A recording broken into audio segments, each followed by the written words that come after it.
So అందరికీ నమస్కారం అండి. We will start with this group 2 సర్వీసెస్కి సంబంధించి సైన్స్ అండ్ టెక్నాలజీ పరిచయ సమావేశం ఇది. ఇందులో మనం సైన్స్ అండ్ టెక్నాలజీ సబ్జెక్ట్కి సంబంధించి సిలబస్ ఏముంది, వాటికి సంబంధించి ప్రీవియస్ ఇయర్ క్వశ్చన్స్ ఏ విధంగా అడుగుతూ ఉన్నారు, రైట్, ఈ రెండింటిని ముఖ్య ఎజెండాగా చూస్తాము. అండ్ వీటితో పాటు ఈ సైన్స్ అండ్ టెక్నాలజీ సబ్జెక్ట్కి సంబంధించి ఎక్కడి నుంచి చదవాలి, ఎంత చదవాల్సి వస్తుంది, అండ్ ఏ విధంగా చదవాలి, అండ్ రివిజన్ సైకిల్ కానీ నోట్స్ చేసుకోవడం కానీ వీటన్నిటిని ఏ విధంగా పొందుపరుచుకోవాలి మనము అన్నది ఈ సెషన్లో చూస్తాము.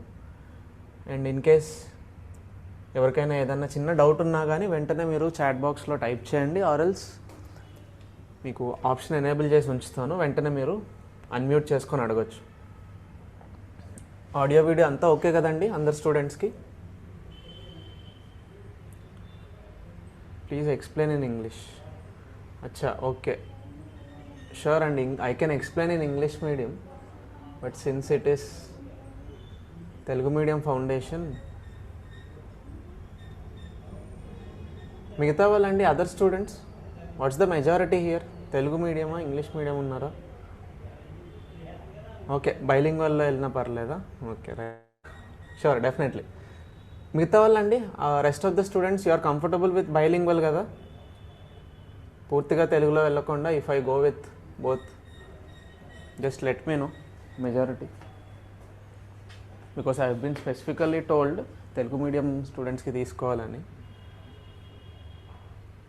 Okay, only mister Vivo is responding. మిగతా వాళ్ళు let's see, in case Telugu medium వాళ్ళకి ఏమన్నా ఎక్కడన్నా అర్థం కాకుండా ఉంటే కనుక ఇంగ్లీష్లో మాట్లాడినా లెట్ మీ నో, అలానే చాట్ బాక్స్లో టైప్ చేసేయండి. Okay, so we will start with this basic syllabus. And AP Telangana combined students ఉన్నారు కదా ఇన్ దిస్ మీటింగ్.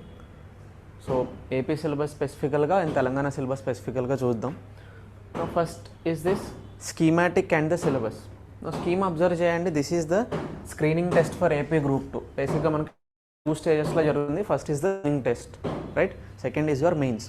స్క్రీనింగ్ టెస్ట్లో అబ్జర్వ్ చేస్తే this is the subject general studies and mental ability. ఒకటే paper జరుగుతుంది for 150 questions and 150 minutes. So basically 2.5 hours పాటు ఆ 150 marks కోసం రాస్తాం.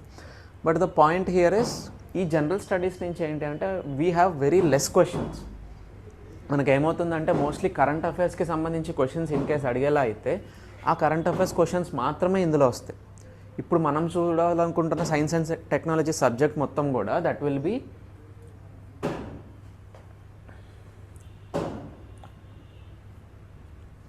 అండర్ సెకండ్ మెయిన్ స్టేజ్లో వస్తుంది. ఎక్కడ పేపర్ 2లో చూడండి, second section, this is the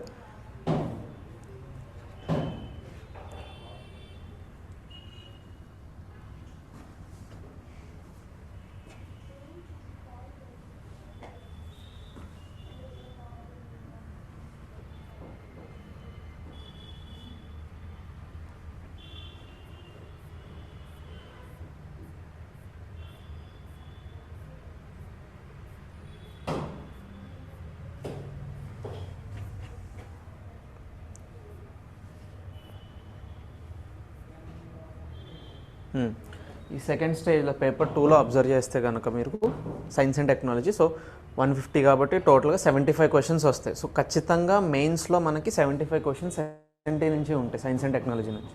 ఇవి కాకుండా విడిగా ఏంటి అంటే మనకి స్క్రీనింగ్ టెస్ట్లో జనరల్ స్టడీస్లో భాగంగా మనకి ఒక 5 or 10 క్వశ్చన్స్, బికాస్ కరెంట్ అఫైర్స్లో క్వశ్చన్స్ అడుగుతూ ఉంటారు. అండ్ కరెంట్ అఫైర్స్ అంటే మోస్ట్లీ ఈ సైన్స్ అండ్ టెక్నాలజీకి సంబంధించిన క్వశ్చన్సే ఎక్కువగా వస్తాయి. సో ఆ విధంగా అబ్జర్వ్ చేస్తే చూడండి, స్క్రీనింగ్ టెస్ట్లో కానీ అటు మీకు మెయిన్స్ టెస్ట్లో కానీ ఖచ్చితంగా ఎస్ఎన్టీ క్వశ్చన్స్ చూస్తాము. అండ్ వాటి నుంచి వెయిటేజ్ అన్నది కూడా ఈ విధంగా డిస్ట్రిబ్యూట్ అయ్యి ఉంది. అండ్ ఓవరాల్గా మీకు తెలిసినదే, దెర్ ఈస్ 1/3 నెగిటివ్ మార్కింగ్. తెలంగాణలో ఏంటి అని అంటే you will not observe that. ఇక్కడ కూడా మెయిన్స్ కేసులో కూడా నెగిటివ్ మార్కింగ్ ఉంది, రైట్. సిలబస్ అబ్జర్వ్ చేయండి.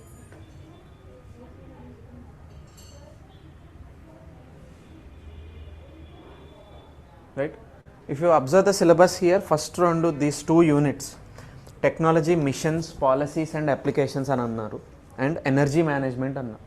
సో బేసిక్గా మనకి ఏమైంది అని అంటే అండర్ దిస్ స్క్రీనింగ్ టెస్ట్లో మనకి జనరల్ స్టడీస్ అనే ఉంది కాబట్టి అక్కడ డీటెయిల్డ్ క్లాసిఫికేషన్ ఇస్ ఈ 5 చాప్టర్స్లో ఒకటి యూ హ్యావ్ హిస్టరీ, రైట్, దాని తర్వాత ఫ్రమ్ దిస్ ప్రతి ఒక్క సెక్షన్ నుంచి కూడా ఒక 30 క్వశ్చన్స్ వస్తాయి. History and I told you current affairs వస్తుంది, అండ్ సొసైటీకి సంబంధించి కూడా ఒక 30 క్వశ్చన్స్ వస్తాయి.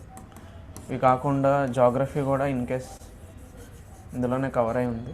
అండ్ ఫైనల్లీ మీకు మెంటల్ ఎబిలిటీ ఉంది. సో ఈ 5 సెక్షన్ నుంచి కూడా 30 క్వశ్చన్స్ వస్తూ టోటల్ 150 అవుతాయి. సో ఎస్ఎన్టీకి సంబంధించి మనకి ఈ కరెంట్ అఫైర్స్ పార్ట్లో నుంచే మహా అయితే ఒక 5-10 క్వశ్చన్లు రావడం చూస్తాం. అండ్ మీకు తర్వాత ప్రీవియస్ ఇయర్ క్వశ్చన్ ట్రెండ్స్లో నేను చూపిస్తాను. ఆ 5-10 క్వశ్చన్లు ఏ క్వశ్చన్లు అడిగారు, ఏ టాపిక్ మీద అడిగారు, ఏ పలానా పర్టికులర్ సంవత్సరంలో అడిగారు. ఓకే, అర్థమవుతుంది కదా ఎవ్రీవన్? ఫాలో అవ్వగలుగుతున్నారు? Are you able to understand what we're discussing? Mister Vivo, just let me know, are you able to follow?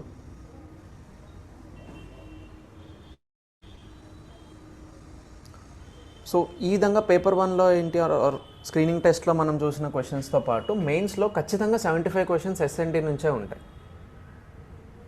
Okay, thank you.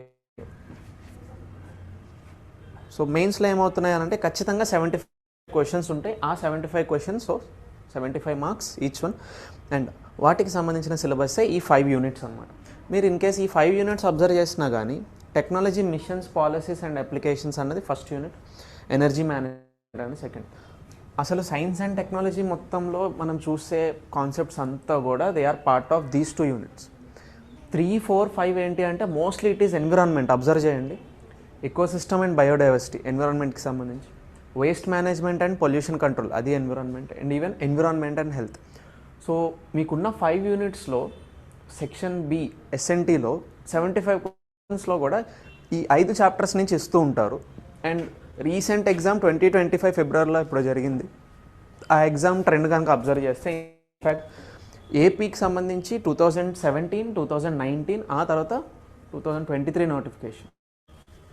Okay, so 2017-19లో ఏంటి అంటే మనకి ఈ విధమైన కేటగరైజేషన్ లేదు. పలానా 75 క్వశ్చన్స్ ఇంత ఒక పర్టికులర్ ఎస్ఎన్టీ నుంచి ఇవ్వాలి అండ్ వాటికి ఇది సిలబస్ అని ఈ విధంగా లేదన్నమాట. సో అందుకని we had questions combined. 25 paper అప్పుడు ఏమైంది అని అంటే సెక్షన్ ఒకటి విడిగా ఇచ్చేసి ఎస్ఎన్టీకి సంబంధించి అండ్ ఈ 5 యూనిట్స్ నుంచి క్వశ్చన్స్ ఇచ్చున్నారు. అండ్ ఈ 75లో కూడా అబ్జర్వ్ చేస్తే ఈ 2 యూనిట్స్ నుంచి కూడా ఓవరాల్గా చూస్తే they are close to 25 questions only. అంటే మిగతా రెస్ట్ ఆఫ్ ద 50 క్వశ్చన్స్ కూడా మీకు they are from these 3 units. And ఈ 3 యూనిట్స్ ఏంటవి? ఎన్విరాన్మెంట్. సో ఇక్కడ మీరు అర్థం చేసుకోవాల్సినది ఏంటి అని అంటే ఎస్ఎన్టీలో ఆ సైన్స్ అండ్ టెక్నాలజీ కన్నా కూడా ఎక్కువ ఎన్విరాన్మెంట్ పార్ట్ ఎక్కువ ఉంది, సిలబస్లోనూ ఎక్కువ ఉంది. క్వశ్చన్స్ అడగడం కూడా వాటి నుండే ఎక్కువ అడుగుతూ ఉన్నారు. అండ్ ఏ క్వశ్చన్స్ అడిగారు, ఏ టాపిక్స్ నుంచి అడిగారు అన్నది will look at that towards the end of the class. Okay, first syllabus అర్థం చేసుకోవడానికి ట్రై చేద్దాం. Okay, so let start with this syllabus. So first technology missions అని అన్నారు. What can be a technology mission? ఒక example try చేయండి, try to guess one technology mission that we see. ఇప్పుడు మనం ఎప్పుడో 1960s, 70s టైం అప్పుడు we have seen the green revolution. Okay, so that green revolution can be an example for technology mission. And దాంతోపాటు various policies and applications అని అంటూ ఉన్నారు. So ఏ particular technology వల్ల మనకి ఎలాంటి ప్రయోజనాలు ఉన్నాయి. అండ్ ఇప్పుడు ఐటీకి సంబంధించి అంటే విడిగా మనకి ఐటీ పాలసీ ఉంటుంది, ఎనర్జీకి సంబంధించి విడిగా ఒక ఎనర్జీ పాలసీ ఉంటుంది. ఇవి ఈ పాలసీలో ఏ ప్రొవిజన్స్ని పొందుపరిచారు అండ్ వాటితో పాటు అప్లికేషన్స్ ఎక్కడ ఎక్కువగా ఉపయోగించవచ్చు అని. Right, so national S&T policy అన్నారు, recent S&T innovation policy. So ఇందులో ఏం చేస్తామని అంటే మనము ఇండిపెండెన్స్ వచ్చిన తర్వాత నుంచి 1958 ఇండిపెండెన్స్ వచ్చిన తర్వాత 1958లో వచ్చిన మొదటి పాలసీ, తర్వాత 1973 అప్పుడు పాలసీ, దెన్ 2003 అప్పుడు పాలసీ, దాని తర్వాత 2013 ఈ పాలసీ అప్పుడే మనకి ఇన్నోవేషన్ అనే అంశాన్ని ఈ పాలసీలో ఇంక్లూడ్ చేశారు. ఆ తర్వాత డ్రాఫ్ట్ పాలసీ అయిన 2020. ఇది ఎందుకు ఇంకా డ్రాఫ్ట్ పాలసీ అన్నారంటే పూర్తిగా అమల్లోకి తీసుకురాలేదు, అంటే పూర్తి అవ్వలేదు అనమాట, ఇంకా డ్రాఫ్ట్ స్టేజ్లోనే ఉంది. కాబట్టి this is the last policy that we see on S and.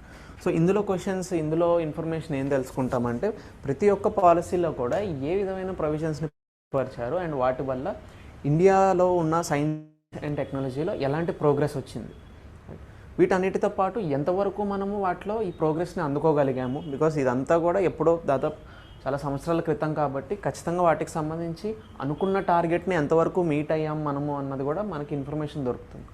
So వరకు 2013 పాలసీ వరకు కూడా ఆ 4 అంశాలని, ఆ ప్రతి అంశాన్ని కూడా మనం ఆ విధంగా అర్థం చేసుకోవడానికి చూస్తాం ఎస్ఎన్టీ. ఎందుకంటే ఈ పాలసీకి సంబంధించి ఏంటి అని అంటే మహా అయితే ఈ పాత వాటికి సంబంధించి క్వశ్చన్ అడిగితే they can ask you names ఇవ్వచ్చు మీకు. సో సైంటిఫిక్ పాలసీ స్టేట్మెంట్ 58 అని, టెక్నాలజీ స్టేట్మెంట్ 73 అని, science and technology policy of 2003 అని, science technology and innovation policy of 2013 అని. ఆ విధంగా ఈ 4 సంవత్సరాలకి కూడా విడిగా ఒక పేరుంది. సో మీకు క్వశ్చన్ ఏ విధంగా అడగచ్చు అని అంటే 2 కాలం ఫార్మాట్లో, అంటే 2 కాలం ఫార్మాట్స్లో క్వశ్చన్ అడిగే ఛాన్స్ ఉంటుంది. మొదటి కాలంలో ఏంటి అని అంటే ఆ పర్టికులర్ పాలసీ పేరు ఇవ్వడం జరుగుతుంది. దాని తర్వాత పాలసీ 2లో ఆర్ కాలం 2లో మీకు పర్టికులర్ ఇయర్, సంవత్సరం ఏది అన్నది అడగడం జరుగుతుంది. సో ఇప్పుడు మీకు ఆప్షన్స్ ఏ విధంగా అడగచ్చు అని అంటే ఇచ్చినవి కరెక్ట్గా పేరు అయి ఉన్నాయా లేదా అని అడగచ్చు. ఒకటి, ఇచ్చిన పేర్స్ అన్నవి కరెక్టా కాదా అని అడగచ్చు.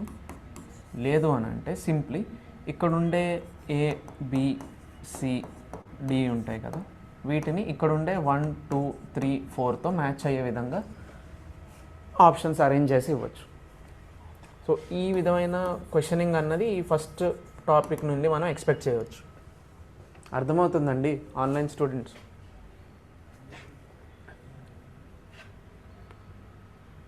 మీరు అట్లీస్ట్ అన్మ్యూట్ చేసి మాట్లాడలేకపోతే చాట్ బాక్స్లో టైప్ చేస్తూ ఉండండి, so that I will understand మీరు ఫాలో అవుతున్నారు, మీకు అర్థమవుతుంది, ఎక్కడ మీరు కన్ఫ్యూజ్ అవ్వట్లేదు, స్టక్ అయ్యి లేరు అన్నది నాకు అర్థమై నేను ఇంకా ఫ్రీగా ముందుకు వెళ్ళడానికి అవుతుంది. మిగతా వాళ్ళు కూడా, and thank you Vivo for responding, and మిగతా వాళ్ళు కూడా జస్ట్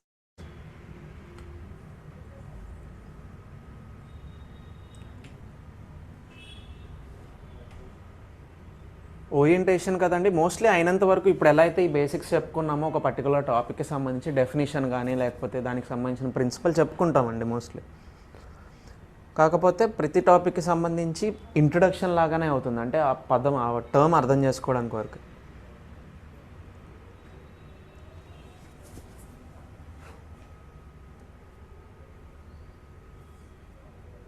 బికాస్ ఫస్ట్ క్లాస్ ఎప్పుడూ కూడా మనకి ఉన్న సిలబస్ ఏంటి, ప్రీవియస్ ఇయర్ క్వశ్చన్స్ ఏంటి, ఒక సబ్జెక్ట్కి సంబంధించిన ఒక ఓవర్వ్యూ తెచ్చుకోవడం కోసం.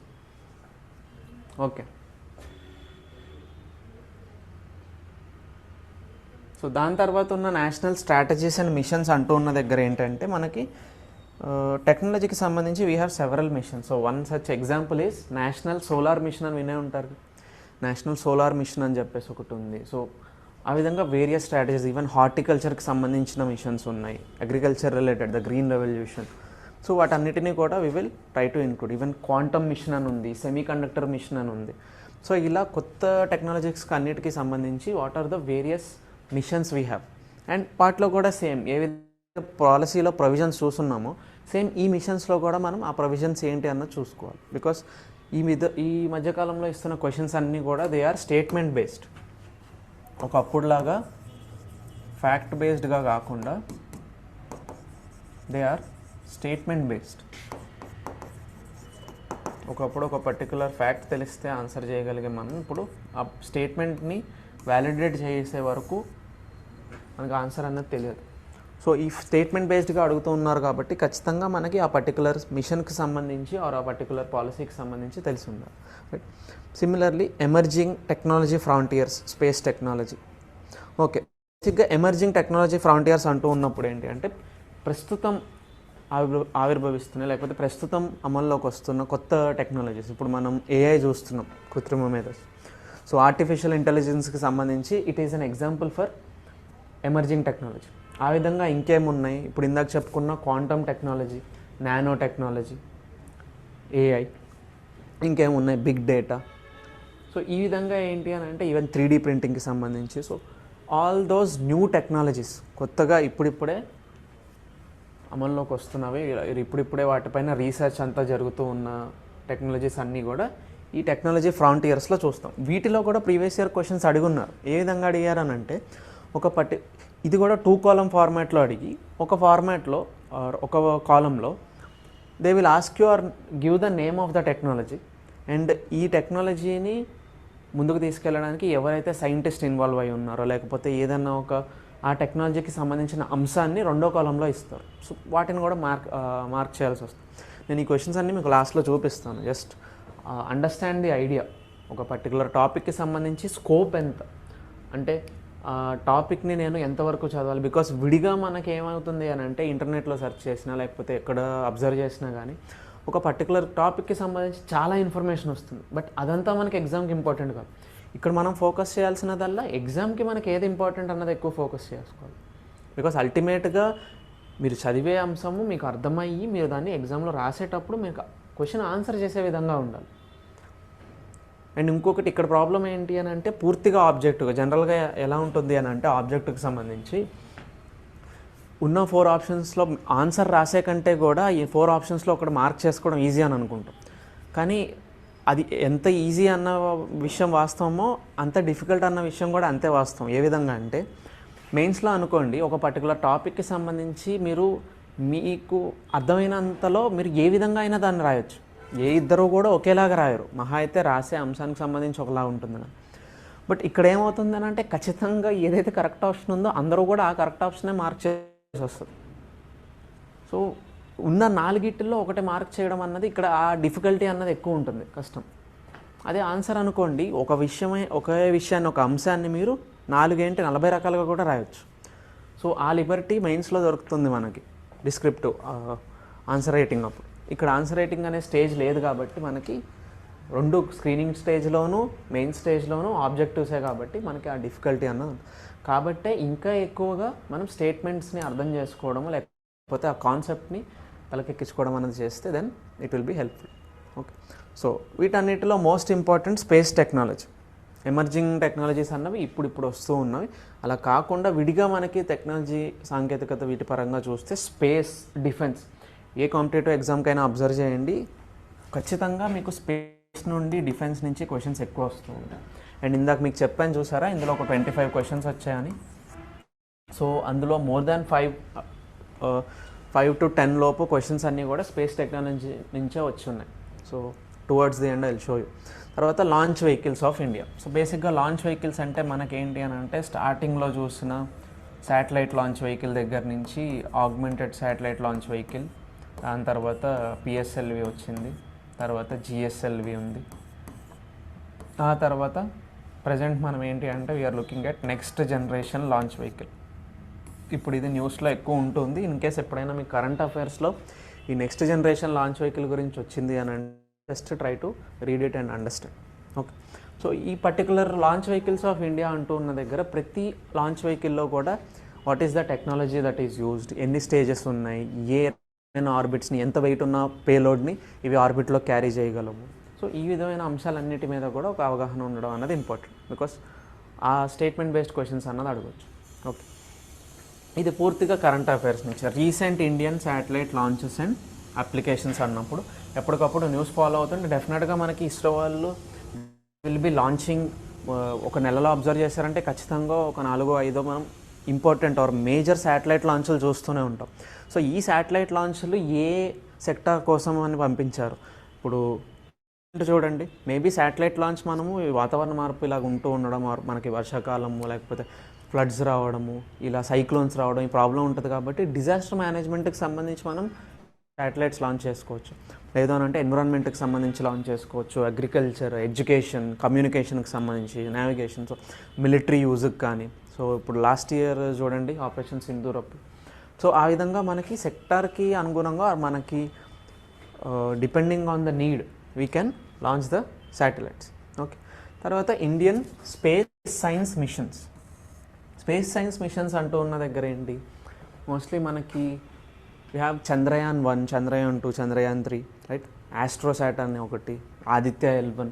సో మోస్ట్లీ ఈ మేజర్ మిషన్స్ అన్నిటినీ కూడా వీటిలో ఈ స్పేస్ సైన్స్కి సంబంధించి, బికాస్ ఎక్స్ప్లోరేషన్ వేరే బయట అవుటర్ స్పేస్లో ఉన్న వాతావరణాన్ని లేకపోతే అక్కడున్న పరిస్థితులన్నిటిని అర్థం చేసుకోవడం కోసం మనం ఈ మిషన్స్ అన్నిటిని చేస్తూ ఉన్నాం, పంపిస్తూ ఉన్నాం. ఈవెన్ మంగళయాన్ కూడా ఒకటి మనం చేస్తున్నాం 2013 అప్పుడు. సో ఆ మిషన్స్ అన్నీ కూడా ఈ అంశంలోకి వస్తాయి.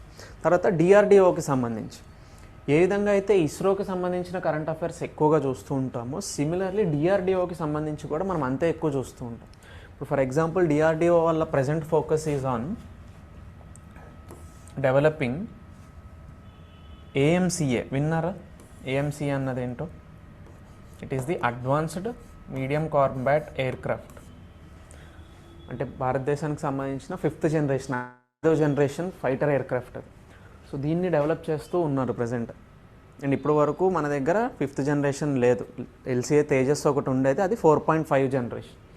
సో ఈ విధంగా డిఆర్డిఓ వాళ్ళు కూడా ఏ విధంగా డిజైన్ ఏంటి, డెవలప్మెంట్ ఏంటి, టెస్ట్ ఏంటి రెగ్యులర్గా న్యూస్లో ఉంటూనే ఉంటారు. సో ఆ అంశాలన్నింటినీ కూడా మనం ఎప్పటికప్పుడు కరెంట్ అఫైర్స్ నుంచి అప్డేట్ చేసుకుంటూ ఉండాలి. అండ్ క్లాస్ రూమ్ టీచింగ్ మనకు జరుగుతూ ఉన్నంత వరకు కూడా స్టాటిక్లో ఉన్న ఇన్ఫర్మేషన్, అంటే బుక్స్లో అప్పటి వరకు ఎగ్జామ్స్ నేర్చుకోవాల్సిన వాటితో పాటు కరెంట్ అఫైర్స్ని కూడా అయినంత వరకు మనం యాడ్ చేస్తూ ఉంటాం. ఓకే. దాని తర్వాత technologies developed by DRDO, various missiles. ఇప్పుడు నెక్స్ట్ ఏం ఉంది చూడండి, integrated guided missile development program అని.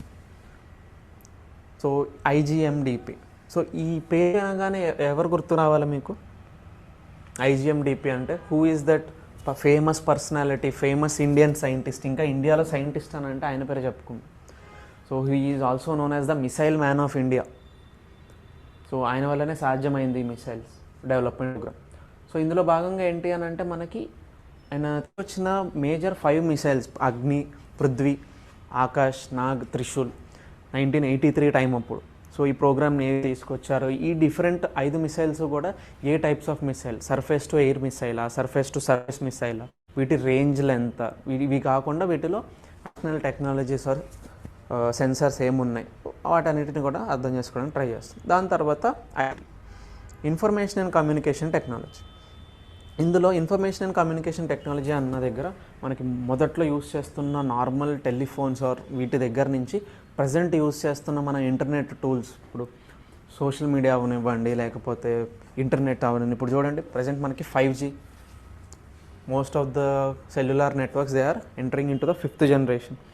సో మొదటి జనరేషన్ ఆఫ్ కమ్యూనికేషన్ టెక్నాలజీ నుండి ఈ 5th జనరేషన్ అండ్ రేపు రాబోయే 2030 లోపు బిఎస్ఎన్ఎల్ కానీ కొన్ని కంపెనీస్ ఏంటి అని అంటే they are trying to come up with 6th generation 6G. So ఈ 6G టెక్నాలజీస్ వరకు కూడా ఆ పూర్తి ఎవల్యూషన్ అన్నింటినీ ఎలా జరుగుతుంది ఏంటి, అండ్ వేరియస్ కొత్త డివైజెస్ ఏమొస్తూ ఉన్నాయి, టెక్నాలజీస్ ఏమొస్తూ ఉన్నాయి అన్నది ఐసీటీలో మనం అర్థం చేసుకుంటాం. దాని తర్వాత national policy on information technology. ఈ పైన చెప్పుకున్న పాలసీ లాగానే ఇది కూడా ప్రొవిజన్ బేస్డే. ఇందులో పెద్దగా మనకి ఎక్కువ కొత్త టెక్నాలజీస్ ఏమీ కనిపించవు. ఆ టెక్నాలజీని ముందుకు తీసుకెళ్ళడానికి వాళ్ళు ఏ టార్గెట్స్ పెట్టుకున్నారన్నదే చూస్తాం. సో ఇది కూడా ప్రొవిజన్స్ బేస్డే ఉంటుంది. సో పర్టికులర్గా స్టేట్మెంట్స్ ఏవి అన్నది మేజర్గా ఒక 4-5 స్టేట్మెంట్లు ఉంటే వాటిని నేర్చుకొని వాటిని రాసుకొని మనం సో ఈ విధంగా అవి తోడ్పడుతున్నాయి అన్నది తెలుసుకుంటాం. తర్వాత డిజిటల్ ఇండియా మిషన్. ఇక్కడ ఒకటి అర్థం చేసుకోండి, డిజిటల్ ఇండియాకి సంబంధించి this is also one more important topic. 5-10 space నుంచి అని చెప్పా కదా, డెఫినెట్గా ఒక 5 క్వశ్చన్స్ అన్నది ఈ డిజిటల్ ఇండియా నుంచి చూస్తాం. అంటే పర్టికులర్గా ఐసీటీకి సంబంధించిన అప్లికేషన్. సో డిజిటల్ ఇండియా మిషన్లో ఏ ఇనిషియేటివ్స్ ఉన్నాయి, వాటి వల్ల వచ్చిన ఇంపాక్ట్ ఏంటి. ఇప్పుడు మనం యూపీఐకి సంబంధించి భారత్ క్యూఆర్ అని చెప్పేసి అలా చాలా క్వశ్చన్స్ అనేది కరెంట్ అఫైర్స్లో అడుగుతూ ఉన్నారు. అండ్ ఈవెన్ ఎస్ఎన్టీకి సంబంధించిన పేపర్లో కూడా అడిగారు. అది ఆ విధంగా అడిగినప్పుడు that is purely under ICT. Okay. దాని తర్వాత ఈ గవర్నెన్స్ ప్రోగ్రామ్స్. ఇప్పుడు మనకు చూడండి ఈ గవర్నెన్స్ ప్రోగ్రామ్స్ అంటే ఎగ్జాంపుల్ ఏంటి, ఒకప్పుడు గవర్నమెంట్కి సంబంధించిన సర్వీసెస్ని ఏమన్నా మనం యూటిలైజ్ చేసుకోవాలంటే గవర్నమెంట్ ఆఫీస్ చుట్టూ తిరగాల్సిన పరిస్థితి. ప్రజెంట్ మనము ఇంటర్నెట్ యూస్ చేసుకొని you can login to their website, official వెబ్సైట్లోకి లాగిన్ అయ్యి మీరు ఏదన్నా ఒక అప్లికేషన్ పెట్టాలన్నా లేకపోతే మీకు ఏదన్నా సర్వీస్ కావాలన్నా డైరెక్ట్గా ఇంటర్నెట్ ద్వారా మీరు చేసుకోవచ్చు. So that is small understanding of e governance. దీనిలో ఒక ఎగ్జాంపుల్ ఏం చెప్పుకోవచ్చు, మనకి సిఎస్సిస్ కామన్ సర్వీస్ సెంటర్స్ అని చెప్పి చూస్తామా మీ సేవల దగ్గరికి వెళ్ళినప్పుడు కానీ. సో కామన్ సర్వీస్ సెంటర్లు అన్నవి they are an example for e governance. Because మనకు అక్కడ ఒకప్పుడు పంచాయతీ ఆఫీస్కో లేకపోతే ఇలాగ గవర్నమెంట్ ఆఫీస్కో వెళ్ళి కరెంట్ బిల్ పే చేయాల్సిన వాళ్ళం, సబ్స్టేషన్కి వెళ్ళి పే చేయాల్సిన వాళ్ళం. ఇప్పుడు ఏంటి అని అంటే డైరెక్ట్లీ మీ సేవల్లో మనం కట్టుకోవచ్చు. ఇంకా ఇది ఎట్లా ఇంప్రూవ్ అయిందో చూడండి. ఈ డిజిటల్ ఇండియా ద్వారా ప్రజెంట్ మనం ఎవరి మొబైల్ నుంచి వాళ్ళ కరెంట్ బిల్ కట్టుకోవడం కానీ లేకపోతే బ్యాంక్ స్టేట్మెంట్ చెక్ చేసుకోవడం, సో ఇవన్నీ కూడా అవుతున్నాయి. Okay, that is under the programs and services. దాని తర్వాత వచ్చే cyber security concerns. So this is also one more important area. 10 ఇక్కడి నుంచి అనుకుంటే ఒక 5 ఇక్కడి నుంచి వస్తే ఖచ్చితంగా ఒక 3 ఈ సైబర్ సెక్యూరిటీ నుంచి వస్తాయి. ఎందుకంటే ప్రజెంట్ ఈ రోజుల్లో ఏంటి అంటే this is some issue that is growing everyday. ప్రతిరోజు కూడా సైబర్ సెక్యూరిటీ ప్రాబ్లం అన్నది చాలా ఎక్కువగా అయిపోతూ ఉంది. బికాస్ హ్యాకింగ్కి గురవడం. అండ్ ఈ మధ్యకాలంలో మీరు డిజిటల్ అరెస్ట్ అన్న వర్డ్ విన్నారా? Digital arrest. మనం ఇప్పుడు ఇన్ కేస్ ఎవరికన్నా ఫోన్ చేసినా కానీ కాలర్ ట్యూన్ ఇవి వినిపిస్తూ ఉంటాయి. ఏంటది డిజిటల్ అరెస్ట్ అన్నది? Someone from the online try. In case ఎవరికన్నా ఫోన్ చేసినట్లయితే అప్రమత్తంగా ఉండండి అని చెప్పేసి ఒక అడ్వైజరీ వినిపిస్తుంది. అన్మ్యూట్ చేసుకొని చెప్పడానికి ట్రై చేయండి. Anyone? Mister Vivo, can you try? Madhusudan?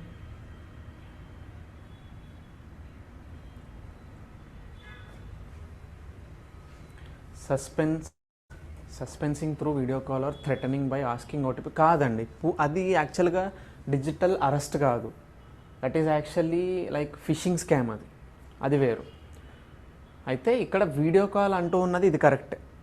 సస్పెన్సింగ్ అనే కంటే కూడా డిజిటల్ అరెస్ట్ అంటూ ఉన్నప్పుడు సడన్గా మీకు ఏదో వీడియో కాల్ లాగా ఇలా వస్తుంది, లేదా వాయిస్ కాల్ కానీ వచ్చిన వెంటనే ఏమంటారంటే మేము పలానా ఇట్లాగా అడ్వైజరీ కూడా చూడండి, మేము పోలీస్, కస్టమ్, సిబిఐ అని చెప్పేసి ఎవరన్నా మీకు కాల్ చేస్తే కనుక అప్రమత్తంగా ఉండండి అని చెప్తారు. సో ఆ విధంగా కాల్ చేసి ఏంటి అంటే మీకు సంబంధించి పలానా ఇలా ఒక ప్యాకేజ్ దొరికింది, వీటి మీద మీ అడ్రస్, మీ డీటెయిల్స్ ఉన్నాయి, సో మిమ్మల్ని ఇప్పుడు డిజిటల్ అరెస్ట్లో ప్లేస్ చేస్తున్నాం, దయచేసి ఎవరిని అప్రోచ్ అవ్వడానికి పోలీసులు కానీ ఎవరికి ఇన్ఫర్మేషన్ ఇవ్వద్దు, మీ కుటుంబ సభ్యులకు కానీ అని చెప్పేసి wailing police setup completely like RBI. అదే పోలీస్ లాగా, ఆర్బీఐ లాగా, సిబిఐ లాగా ఏంటి అని అంటే చేసి భయపెడతారు.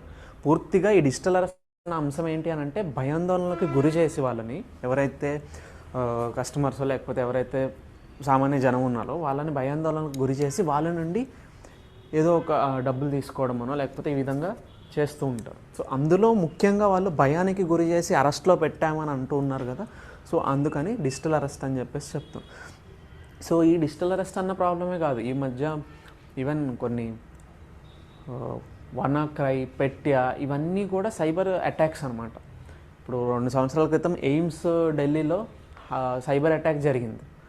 సో ఈ సైబర్ సెక్యూరిటీ కన్సర్న్స్ అంటూ ఉన్న దగ్గర టర్మినాలజీ నేర్చుకోవాలి. బికాస్ ఎగ్జామ్కి ఏంటంటే ఎక్కువ టర్మినాలజీ అడుగుతారు మనల్ని. ఇప్పుడు ఈ క్వశ్చన్ మీకు తెలుసో లేదో, what is the digital arrest అని అడిగారు. ఎప్పుడు అడిగారు నాకు తెలిసి ఇదే 25 మెయిన్స్లో అడిగినట్టున్నారు. ఆ క్వశ్చన్ చూద్దాం, లాస్ట్లో ప్రీవియస్ ఇయర్ క్వశ్చన్స్లో ఎక్కడో ఉంది. సో ఖచ్చితంగా ఆ టర్మినాలజీ అన్నది తెలియాలి అని అంటే ఇది ఎక్కడ బుక్స్లో ఉండదు విడిగా మళ్ళీ వీటికి సంబంధించి. ఎందుకు? ఇప్పుడు ఈ సైబర్ సెక్యూరిటీ అన్నది ఇప్పుడు ప్రజెంట్ మనం చూస్తున్న ప్రాబ్లమ్స్ ఇవి. సో బుక్స్లో విడిగా దొరకదు మనకి. ఖచ్చితంగా న్యూస్ పేపర్లోనో లేకపోతే కరెంట్ అఫైర్స్కి సంబంధించి కంపైలేషన్ ఉంటుంది చూసారా, ఇన్స్టిట్యూట్ వాళ్ళు ఇచ్చినది. సో అలా ఆ కరెంట్ అఫైర్స్ నుంచి మాత్రమే మనం తెలుసుకోగలుగుతాం. అండ్ ఎగ్జామ్ కూడా అవి చాలా important. And similarly science and technology policy, information technology policy ఉన్నట్టే మనకి సైబర్ సెక్యూరిటీ గురించి కూడా పాలసీ ఉంది. అండ్ ఇందులో భాగంగానే మనకి మధ్యకాలంలో digital personal data protection act అని చెప్పేసి తీసుకొచ్చారు 2023లో. సో అందులో ప్రొవిజన్స్ ఏంటి, ఎవరిని డేటా ఫిడ్యూషరీ అని పిలుస్తారు, ఎవరిని డేటా ప్రిన్సిపల్ అని పిలుస్తారు, ఇలాంటి అంశాల మీద అవగాహన ఉండడం. బికాస్ అవి కరెంట్ అఫైర్స్కి సంబంధించినవి కాబట్టి ఎంతవరకు బుక్ రీడింగే కాకుండా డైనమిక్గా బయట జరుగుతున్న అంశాల మీద మనకి ఒక అవగాహన ఉంది అన్నది టెస్ట్ చేస్తారు. ఓకే, తర్వాత న్యూక్లియర్ టెక్నాలజీ. ఇప్పుడు ఎక్కువ అర్థం చేసుకోండి. 10, 5 ఇక్కడ ఒక 3, 5 అనుకుంటే 20 దాకా అవుతున్నాయి కదా. ఆ మిగతా 5 క్వశ్చన్లు ఇక్కడి నుంచి వస్తాయండి, న్యూక్లియర్ ఎనర్జీ నుంచి. అండ్ ఖచ్చితంగా ప్రతి ఇయర్ కూడా న్యూక్లియర్కి సంబంధించి మనకి పేపర్లో ఉంటుంది. సో ఏం అడుగుతారో న్యూక్లియర్కి సంబంధించి అంటే బేసిక్ న్యూక్లియర్ ఫిజిక్స్ అయినా న్యూక్లియర్ ఫ్యూజన్ అంటే ఏంటి, ఫిజన్ అంటే ఏంటి, ఈ రెండింటికి సంబంధించిన డిఫరెన్స్.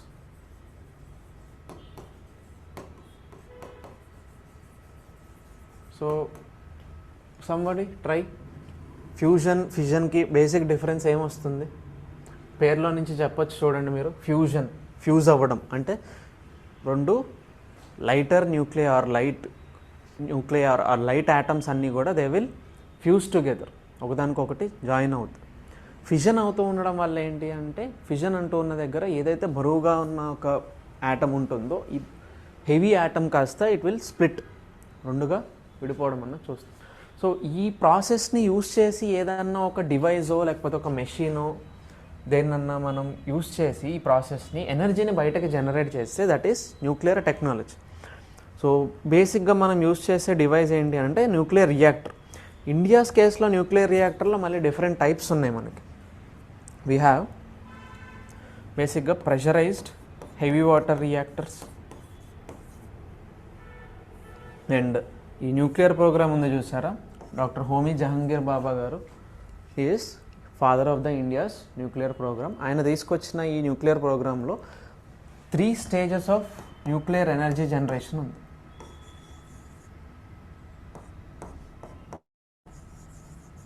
సో ఈ 3 స్టేజెస్లో మొదటి స్టేజ్లో మనం ప్రెషరైజ్డ్ హెవీ వాటర్ రియాక్టర్స్ చూస్తాం. రెండవ స్టేజ్లో మనం ఫాస్ట్ బ్రీడర్ రియాక్టర్స్ అని చూస్తాం. అంటే తీసుకున్న ఇన్పుట్ కన్నా కూడా అవుట్పుట్ ఎక్కువ ఇస్తాయి. సో ఎంతైతే ఫ్యూయల్ తీసుకుంటాయో ఆ తీసుకున్న ఫ్యూయల్తో పాటు ఇంకా అదనంగా ఫ్యూయల్ని మనకి ప్రొవైడ్ చేస్తాయి ఈ ఫాస్ట్ బ్రీడర్ రియాక్టర్స్. ఇందువల్ల బెనిఫిట్ ఏంటి అని అంటే, ఇక్కడ ప్రొడ్యూస్ అయ్యే ఇక్కడ నుండి బయటకు వచ్చే మనకి అదనపు ఫ్యూయల్ అంతా కూడా నేను దాన్ని 3వ స్టేజ్లో యూస్ చేసుకోవచ్చు. సో ఇక్కడ థోరియం బేస్ చేసుకున్న రియాక్టర్స్. సో ఈ విధంగా 3 రకాలైన డిఫరెంట్ రియాక్టర్స్ని 3 స్టేజ్ న్యూక్లియర్ ప్రోగ్రాంలో భాగంగా ఆయన అప్పట్లోనే ఒక ప్లాన్, ఒక స్ట్రాటజీ అన్నది డెవలప్ చేస్తున్నారు. అండ్ ప్రస్తుతం మనం మొన్న మార్చి నెలలో ఈ 2వ స్టేజ్లోకి ఎంటర్ అయ్యాం. ఇప్పటి వరకు కూడా ఇన్ని సంవత్సరాలుగా మీకు తెలుసో లేదో, ఇప్పుడు ఇది ఎప్పుడు 1950s టైంలో తీసుకొచ్చినది. అది 1950sలో తీసుకొస్తే ఈ సంవత్సరాల పాటు దాదాపు 70 ఏళ్ల పాటు మనం మొదటి స్టేజ్లోనే ఉన్నాం. మొన్న మార్చి నెలలో మాత్రమే మనం 2వ స్టేజ్లోకి ఎంటర్ అయ్యాం. ఓకే, సో వీటన్నిటికి సంబంధించిన అంశాలని కూడా మనం న్యూక్లియర్ టెక్నాలజీలో అర్థం చేసుకుంటాం. రైట్, అర్థమైందా అండి? Any doubts on this first unit? Mister Vivo, mister or miss Vivo, I'm not sure.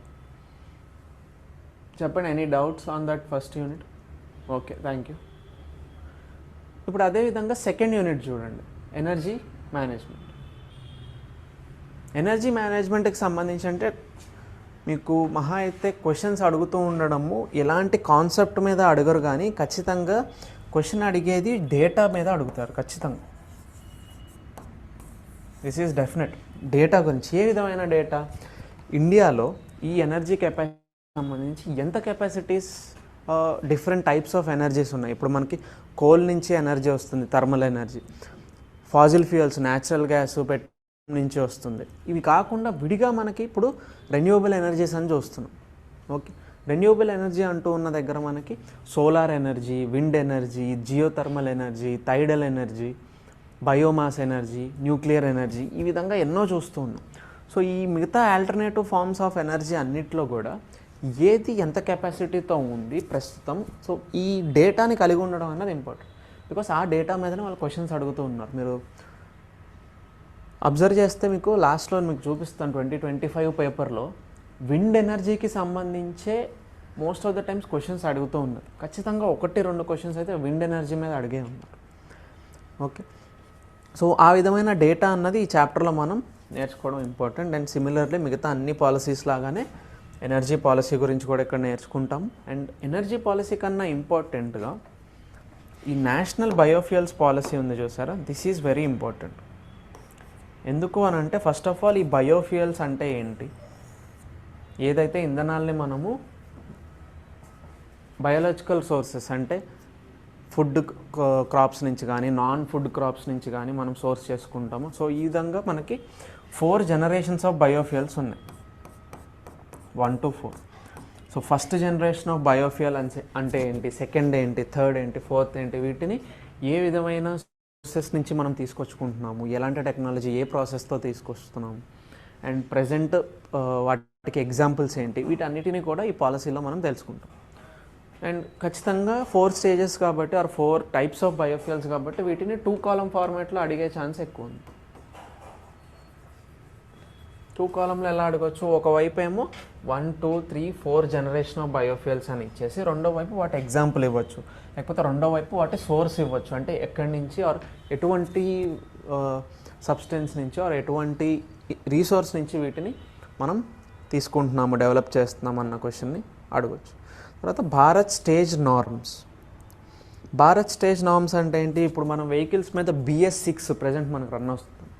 So Bharat stage norms అంటే ఆ BS6 అన్నది స్టార్టింగ్ BS1 దగ్గర నుంచి ఏ విధంగా డిఫరెంట్ స్టేజెస్లో ఎలాంటి చేంజెస్ వచ్చాయి, అంటే ఒక వెహికల్స్ నుంచి వచ్చే పొల్యూటెంట్స్ ఏవి ఏ లెవెల్లో ఉండాలి ఎంతవరకు అన్నది that is maintained under Bharat stage norms. Okay. And in fact India's కేసులో అబ్జర్వ్ చేస్తే ఎయిర్ పొల్యూషన్లో first cause of air pollution because of vehicles నుంచి వచ్చే ఎమిషన్స్. సో ఆ వెహికులర్ ఎమిషన్స్ని ఏ విధంగా ఈ different stages of Bharat or Bharat BS1 నుంచి BS6 వరకు ఎలాంటి మార్పులు చేశారు వెహికల్ డిజైన్లో కానీ యూస్ చేసే ఇంధనంలో కానీ. సో వీటన్నిటిని కూడా ఈ నార్మ్స్లో మనం అర్థం చేసుకోవడానికి చూస్తాం. అండ్ ఇందాక అంటూ ఉన్నట్టు non renewable and renewable. So ఏవైతే మనము తిరిగి మళ్ళీ పొందలేమో ఆర్ ఒకసారి ఉపయోగించిన తర్వాత పూర్తిగా అవి అంతరించిపోతాయో సో వాటిని నాన్ రెన్యూవబుల్ అంటూ ఉంటాం. రెన్యూవబుల్ అంటూ ఉన్న దగ్గర ఏంటంటే పునరుత్పాదకం. సో మనం మళ్ళీ పునరుత్పత్తి చేసుకోవచ్చు. ఇప్పుడు సోలార్ ఉంది చూడండి, ఈరోజు నేను సోలార్ ఎనర్జీతో నేను ఇంధనాన్ని గ్యాదర్ చేసుకుంటే రేపటి రోజున నాకు ఇప్పుడు చూడండి ఈరోజు వర్షం పడుతూ ఉంది, ఈరోజు నేను చేసుకోలేకపోవచ్చు, బట్ మేబీ ఏ రోజైతే నాకు మళ్ళీ విడిగా సన్ ఎనర్జీ ఉంటుందో, సూర్యుడు ఉదయిస్తాడో, నేను అప్పుడు మళ్ళీ పునరుత్పత్తి చేసుకోవడానికి వీలవుతుంది, పునరుత్పాదన. Okay. So sources and installed capacities in India. మొదట్లో మీకు డేటా అని చెప్పాను చూసారా, అదే ఈ ఇన్స్టాల్డ్ కెపాసిటీస్ ఇన్ ఇండియా అన్నది. సో ఎంతవరకు ఈ particular different types of energy అన్నది ఇన్స్టాల్ చేసి ఉన్నాయి అన్నది. అండ్ వాటన్నిటికన్నా ఇంపార్టెంట్గా new initiatives and recent programmes. ఏ విధంగా అయితే డేటా నుంచి ఖచ్చితంగా 1-2 క్వశ్చన్లు ఇస్తారో అంతే అదేవిధంగా మిగతా 2 క్వశ్చన్స్ అన్నది ఆ ఇనిషియేటివ్స్, ప్రోగ్రామ్స్, స్కీమ్స్ నుంచి ఖచ్చితంగా ఇస్తారు, ఎస్పెషల్లీ రెన్యూవబుల్ ఎనర్జీకి సంబంధించి. ఇప్పుడు మీరు రీసెంట్ టైమ్స్లో PM కుసుమ్ అని విన్నారా, లేకపోతే PM సూర్య ఘర్ ముఫ్త్ బిజిలీ యోజన అని విన్నారా?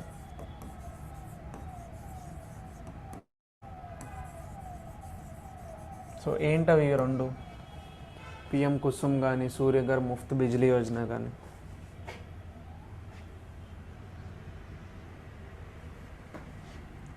ఎనీవన్ అసలు విన్నారా? Why is no one else respond? మిగతా వాళ్ళు ఎందుకంటే రెస్పాండ్ అవ్వట్లేదు? అట్లీస్ట్ చాట్ బాక్స్లో అయినా టైప్ చేయండి, మీరు వింటున్నారా లేదా అన్నది నాకు తెలుస్తుంది. ఓకే. సో PM కుసుమ్ అంటూ ఉన్న దగ్గర ఇప్పుడు అగ్రికల్చర్లో, వ్యవసాయంలో మనకి ఇరిగేషన్ వాటర్ సప్లై చేయడానికి యూస్ చేసే పంపులు ఉంటాయి చూసారా, పంప్ సెట్స్. ఈ పంప్ సెట్స్ని సోలార్ యూస్ చేసి మనం ఆ సోలార్ ఎలక్ట్రిసిటీ ద్వారా, సోలార్ ఎనర్జీ ద్వారా ఈ పంప్ సెట్లను రన్ చేసుకోవచ్చు. సో ఇది ఫార్మర్స్ కోసం ఏంటంటే ఇలాంటి స్కీమ్ ఒకటి తీసుకొచ్చారు, కిసాన్ ఊర్జా సురక్ష ఏవం ఉత్థాన్ మహాభియాన్ కుసుమ్ అంటే. లేకపోతే సూర్యఘర్ ముఫ్త్ బిజిలీ యోజన ఉంది. ఇప్పుడు మనం ఇళ్లల్లో కూడా పైకప్పు రూఫ్ టాప్ పైన మనము సోలార్ ప్యానెల్స్ ఇన్స్టాల్ చేసుకోవచ్చు. 300 యూనిట్స్ ఆఫ్ ఎలక్ట్రిసిటీ మనకి ఫ్రీ వస్తుంది. అండ్ ఇన్ కేస్ ఎడిషనల్గా మనము సోలార్ ప్యానెల్స్ ద్వారా జనరేట్ చేయగలిగితే వీటిని మనం లోకల్ ఎక్స్చేంజెస్లో అమ్మి ప్రాఫిట్ చేసుకోవచ్చు. సో ఈ విధమైన స్కీమ్ కూడా సూర్యఘర్ ముఫ్త్ బిజిలీ యోజన. సూర్యఘర్ అంటే ఇల్లే కదా, సో ఇంటి పైన చేసుకోగలిగేలాగా రెసిడెన్షియల్ ఏరియాస్లో installing the solar panels is seen. So అలా ప్రజెంట్ ఏవైతే కొత్త టెక్నాలజీస్ ఉన్నాయో ఆర్ కొత్త స్కీమ్స్, ఇనిషియేటివ్స్ ఉన్నారో వాటి గురించి డెఫినెట్గా క్వశ్చన్ అడుగుతారు. That is with respect to second unit. అర్థమైందండి? So these 2 are supposed to be the units from science and technology. మిగతా నెక్స్ట్ చూడబోయే 3 యూనిట్లో కూడా మనకి they are from environment. Observe. No any doubts with respect to that science and technology?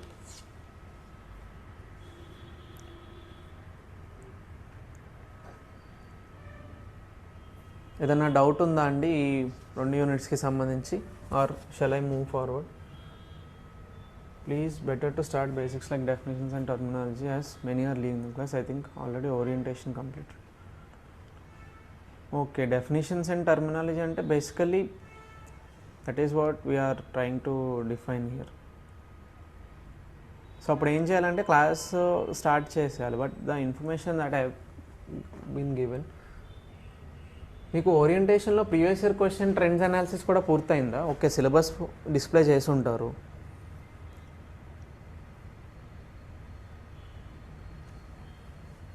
Previous year question ట్రెండ్స్కి సంబంధించి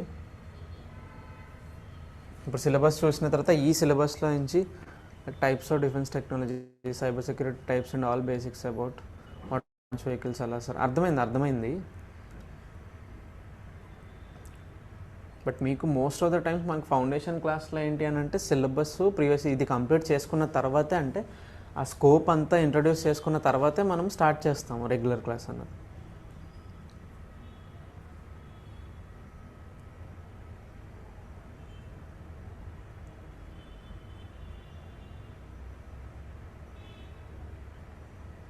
okay, previous year question trends కూడా అందులోనే పూర్తయ్యాయా మీకు?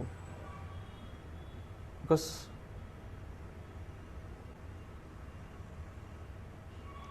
Okay సరే, ఈ సిలబస్కి సంబంధించి మనం ప్రతి ఒక్కటి డెఫినేషన్ లాగా చెప్పుకుంటూ వెళ్దాం. ఇప్పుడు ఎలా అయినా ఇక్కడ కాన్సెప్ట్సే ఉంటాయి కదా. సో ఎకోసిస్టమ్ అండ్ బయోడైవర్సిటీ అని అన్నారు. So ecology, what is ecology? దేన్ని ఎకాలజీ అని చెప్పేసి చెప్తాము. లాజీ అని అన్నారు అని అంటే ఖచ్చితంగా this is some study of what? Study of what is seen in ecology. Basically, it is the study of all those living organisms, non-living organisms and their surroundings, and how these living and non-living organisms interact with their surroundings. Adantha kuda that is all that study or all that interaction we see under ecology. Ecosystem ante enti then? What is that ecosystem that you see?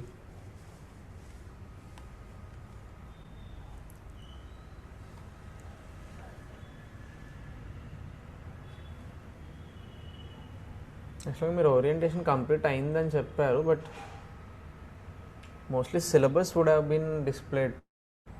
ఫౌండేషన్లో ఏంటంటే first foundation క్లాస్లో డెఫినెట్గా syllabus, previous year questions and terminology mostly. ఇప్పుడు ఒక రకంగా మనం చేస్తున్నది అదే కదా, టర్మినాలజీ. ప్రతి ఒక్క టర్మ్ని ఇంట్రడ్యూస్ చేసుకుంటాం. ఎకోసిస్టమ్ అంటే ఏంటి? ఇప్పుడు ఏదైతే నేను చెప్పానో living organisms, non living organisms, ఇవన్నీ కూడా they will interact with each other, they will interact with the surroundings. ఏ ప్లేస్లో అయితే ఇదంతా జరుగుతుందో దట్ ఈస్ యువర్ ఈకోసిస్టమ్. అంటే ఫర్ ఎగ్జాంపుల్ మీరు if you observe there is land based ecosystem, right? Forest కానీ, డెజర్ట్ కానీ, గ్రాస్ ల్యాండ్ కానీ, లేదు అని అంటే water based aquatic ecosystems, lakes కానీ, రివర్స్ కానీ, ఓషన్స్ కానీ. సో ఇక్కడ ఏమవుతుంది, you will see a combination of living organisms, non living organisms. ఇవేంటి ఒకదాంతో ఒకటి ఇంటరాక్ట్ అవ్వడంతో పాటు they will also interact with the surroundings. So that is what you define under ecosystem. తర్వాత basic concepts of ecology. Basic concepts of ecology అంటూ ఉన్న దగ్గర mostly ecosystem or ecology ఈ డెఫినేషన్స్ అయిపోయిన తర్వాత one more important is this biodiversity. ఇది కూడా that will be coming under the basic concept of ecology, right? దాని తర్వాత మీకేముంటుంది, డిఫరెంట్ టైప్స్ ఆఫ్ ఈకోసిస్టమ్స్ చూస్తాం. This one that is also covered. ఇవే కాకుండా విడిగా మనకి food chain and food webs చూస్తాం. సో రెండింటికి మధ్యలో డిఫరెన్స్ ఏంటి అండ్ ఏ విధంగా ఎనర్జీ అన్నది ఒకదాని నుండి ఒకటి మూవ్ అవుతుంది అన్నది. ఈ కాంటెక్స్ట్లో మనం ఎకలాజికల్ పిరమిడ్స్ కూడా చూస్తాం. అండ్ ఈ పిరమిడ్స్లో మనకి డిఫరెంట్ టైప్స్ ఉన్నాయి. One is pyramid of energy, pyramid of biomass, pyramid of number. So ఏదైతే ఒక ఎకోసిస్టంలో ఉన్న పర్టికులర్ నెంబర్ ఆఫ్ ఆర్గానిజమ్స్ అన్నీ కూడా ఒకదాంతో ఒకటి ఇంటరాక్ట్ అవుతూ ఉన్న దగ్గర వాటి నెంబర్స్ ఏ విధంగా మారుతున్నాయి అంటే పాపులేషన్ ఏ విధంగా మారుతుంది, వాటి biomass, the amount of matter present, organic matter, లేకపోతే వాటిలో ఎనర్జీ అన్నది ఎలా చేంజ్ అవుతుంది. వీటన్నిటితో పాటు బేసిక్గా మనము ఎకోసిస్టమ్కి సంబంధించి ఫంక్షన్స్ ఆఫ్ ఎకోసిస్టమ్ కూడా చూస్తాం. అండ్ ఈ ఫంక్షన్స్ ఆఫ్ ఎకోసిస్టంలో కూడా మనకి బేసిక్ ప్రాసెసెస్ అయిన డీకంపోజిషన్ ఒకటి చూస్తాము.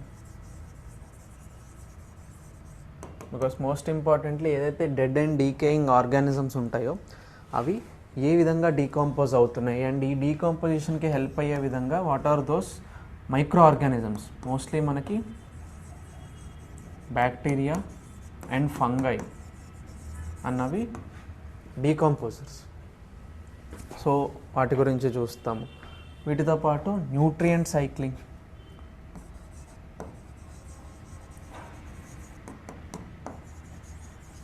న్యూట్రియంట్ కంటెంట్ అన్నది ఏ విధంగా అట్మాస్ఫియర్ నుంచి సాయిల్లోకి, సాయిల్ నుంచి గ్రౌండ్లోకి and again back in to the soil and in case soil నుండి ఆర్గానిజమ్స్లోకి మళ్ళీ అట్మాస్ఫియర్లోకి. సో దిస్ సైక్లింగ్ మోస్ట్లీ మనం we see two types. One is the gaseous cycles and the other is the, so వీటిని ఏమంటారంటే will study this in the biogeochemical cycles.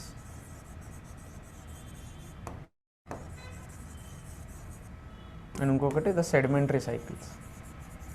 So gaseous cycle మీకు తెలిసే ఉంటుంది, వాటర్ వేపర్కి సంబంధించి కానీ, రైట్, కార్బన్కి సంబంధించి, నైట్రోజన్కి సంబంధించి. సెడిమెంటరీ సైకిల్స్ అంటూ ఉన్న దగ్గర మీకు సల్ఫర్ తీసుకోవచ్చు, you have even phosphorus. So ఇవన్నీ అన్నది ఈ న్యూట్రియంట్స్ ఏ విధంగా అట్మాస్ఫియర్ నుంచి సాయిల్లోకి, సాయిల్ నుంచి ఆర్గానిజంలోకి ఎలా స్విచ్ అవుతున్నాయి అన్నది మనం అబ్జర్వ్ చేస్తాం. Those are the functions. వీటన్నిటితో పాటు ఇంకేం బేసిక్ కాన్సెప్ట్స్ ఆఫ్ ఎకాలజీ చూస్తాం మనం. సో ఎకలాజికల్ ఫుట్ ప్రింట్ అని, ఎకలాజికల్ ఈక్విలిబ్రియం అని అండ్ ఎకలాజికల్ సక్సెషన్. అసలు ఫస్ట్ ఆఫ్ ఆల్ ఒక ఎకోసిస్టమ్ అన్నది ఏ విధంగా మొదలవుతుంది అండ్ ఏ విధంగా ఎండ్ అవుతుంది, దాన్నే ఎకలాజికల్ క్లైమాక్స్ అని పిలుస్తాం. సో ఈ క్లైమాక్స్ రీచ్ అవ్వడానికి వేరియస్ ఫ్యాక్టర్స్ ఏమేమి ఉన్నాయి. సో ఈ కాన్సెప్ట్స్ అన్నిటినీ కూడా మనం బేసిక్ కాన్సెప్ట్స్ ఆఫ్ ఎకాలజీలో చెప్పుకుంటాం.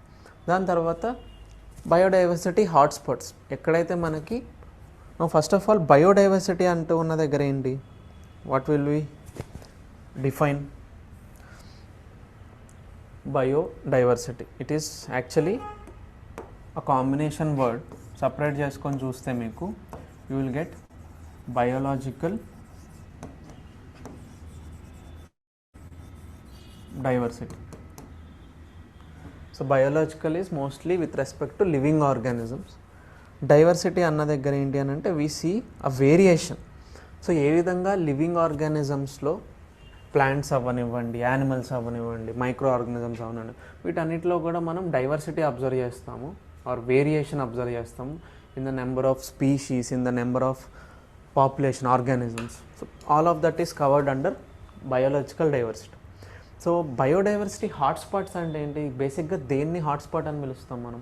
ఏ ఏరియాని which is rich in something or which is having more amount of something, which is having more abundance of something. So biodiversity hotspots అంటూ ఉన్న దగ్గర ఏంటి అని అంటే these are basically areas or regions where you observe more amount of biodiversity. So plants కానీ, animals కానీ, microbes కానీ, different species and their numbers ఎక్కువగా చూస్తాం, రైట్? సో ఇందులో భాగంగా ఏం చేస్తామనంటే బయోడైవర్సిటీ హాట్స్పాట్స్లో మనము will try to note the criteria. A particular ప్లేస్ని మనం బయోడైవర్సిటీ హాట్స్పాట్గా పిలవాల్సి వస్తే వాట్ ఈస్ ద క్రైటీరియా? ఆ పర్టికులర్ ప్లేస్లో ఏముంటే మనం ఆర్ ఏవి ఎంతవరకు ఉంటే మనం బయోడైవర్సిటీ హాట్స్పాట్గా పిలుస్తాము అన్నది ఆ క్రైటీరియా ఒకటి నోట్ చేస్తాం అండ్ ఇంకొకటి ఎగ్జాంపుల్స్ కూడా చెప్పుకుంటాం, right? Then is loss of biodiversity and conservation of biodiversity. So loss, so present మనకి లాస్ ఆఫ్ బయోడైవర్సిటీకి కాంట్రిబ్యూట్ చేస్తున్న ఫ్యాక్టర్స్ ఏంటి? This is studied under evil quartet. So బేసిక్గా క్వార్టెట్ అంటే ఎన్ని? ట్రిప్లెట్ అంటే that is 3, quartet is 4. So loss of బయోడైవర్సిటీలో భాగంగా మనము we will understand the evil quartet, which is basically 4 major causes or 4 major reasons why biodiversity is getting lost. అంటే ఆ 4 major reasons ఏంటి అని అంటే first you will see habitat loss and fragmentation, right. ఇందాక ఇక్కడ కాన్సెప్ట్లో వీ ఫర్గాట్ టు మెన్షన్ హ్యాబిటాట్ని కూడా డిఫైన్ చేసుకున్నాం. What is a habitat? Basically దేన్ని హ్యాబిటాట్ అని పిలుస్తాం. ఇప్పుడు మీకు ఇకోసిస్టమ్ అని చెప్పాను. కన్సిడర్ ఇకోసిస్టమ్ అన్నది it is like a very big area. ఇప్పుడు ఫారెస్ట్ చెప్పాను, ఫారెస్ట్ ఈజ్ అన్ ఇకోసిస్టమ్. ఈ ఫారెస్ట్ ఇకోసిస్టమ్ మొత్తంలో కూడా జస్ట్ ఒక ట్రీ కానీ ఒక లేక్ కానీ ఉందంటే ఆ పర్టికులర్ ట్రీ దగ్గర లేక్ దగ్గర నివసించే so many living organisms will be there, animals కానీ ప్లాంట్స్. నో ఏమని చెప్పొచ్చు అంటే ఆ పర్టికులర్ స్మాల్ ఏరియాని, small region within an ecosystem can be called a habitat where most of your organisms will be living. Okay, so ఆ విధంగా evil క్వార్టెట్లో భాగంగా first is your habitat loss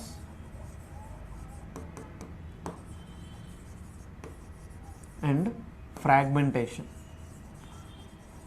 so habitat loss అవ్వడం అంటే ఏంటి? బేసిక్గా ఏదైతే ఈ ఏరియా ఉన్నాయో అవి పూర్తిగా మనం పోగొట్టుకోవడం. ఏ విధంగా జరుగుతుంది? ఇప్పుడు ఎగ్జాంపుల్ ఏంటి? ఒక యాక్టివిటీ చెప్పండి, ఏం చేయడం వల్ల యానిమల్స్ కానీ ప్లాంట్స్కి సంబంధించిన హ్యాబిటాట్ అన్నది లేకుండా పోతుంది. What is one example that you can state?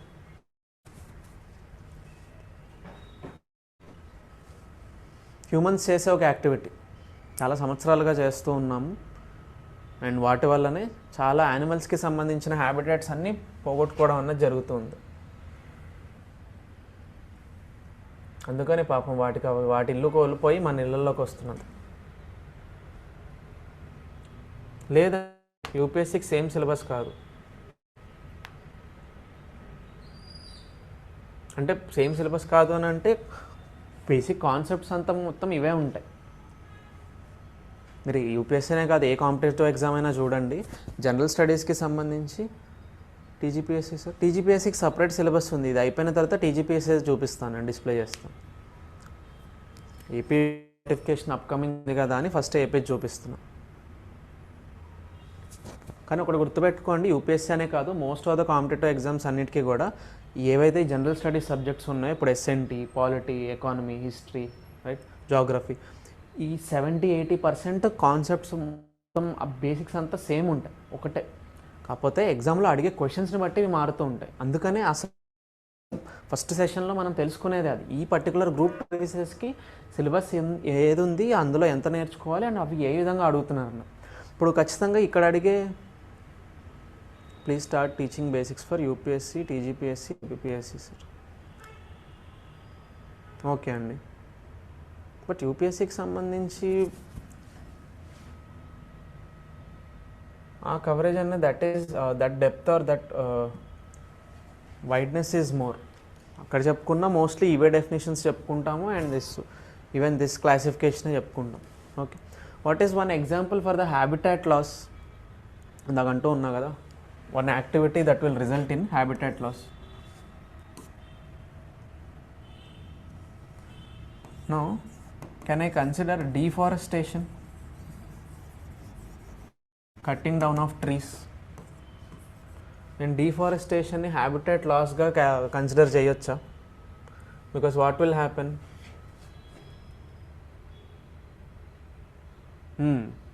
So deforestation అనేది యాక్టివిటీ అండ్ ఈ యాక్టివిటీ చేయడం వల్ల this is the human activity and దానివల్ల క్లైమేట్ చేంజ్ అన్నది అబ్జర్వ్ చేస్తున్నాము.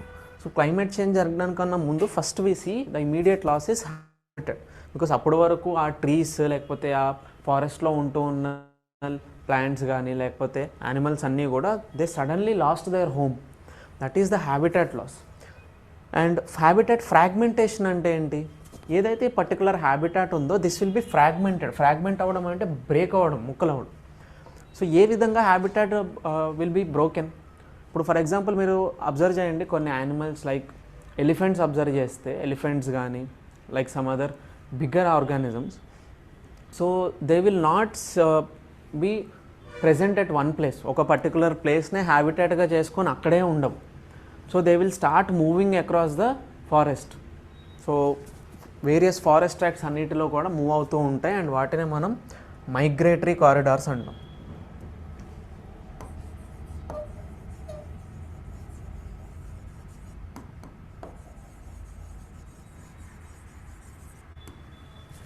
వాటిని మనము మైగ్రేటరీ కారిడార్స్ అని చెప్పేసి పిలుచుకుంటాం. సో ఈ మైగ్రేటరీ కారిడార్స్లో మూవ్ అవుతూ వెళ్తున్నప్పుడు what will happen if suddenly their habitat is lost. So ఈ మైగ్రేటరీ కారిడార్స్ అన్నీ కూడా డిస్రప్ట్ అవుతాయి. That is one reason. And ఇంకొక రీజన్ ఏమవుతుంది అని అంటే, మీరు ఎప్పుడైనా అబ్జర్వ్ చేయండి, రోడ్స్ కానీ రైల్స్ కానీ ఫారెస్ట్ ఏరియాస్లో కన్స్ట్రక్ట్ చేస్తే, constructing major projects like roads, railways, now that will be a problem to this migratory corridors. And అందుకనే చూడండి, రీసెంట్ టైమ్స్లో న్యూస్ పేపర్స్లో అబ్జర్వ్ చేస్తున్న ఈ రైల్వే ట్రాక్స్, ట్రైన్ యాక్సిడెంట్ జరిగి చాలా ఎలిఫెంట్స్ చనిపోయాయని చూస్తాం. So that is one example for the fragmentation, right. So ఈ విధంగా ఈవిల్ క్వార్టెట్లో first is this. Second, you have over exploitation of resources.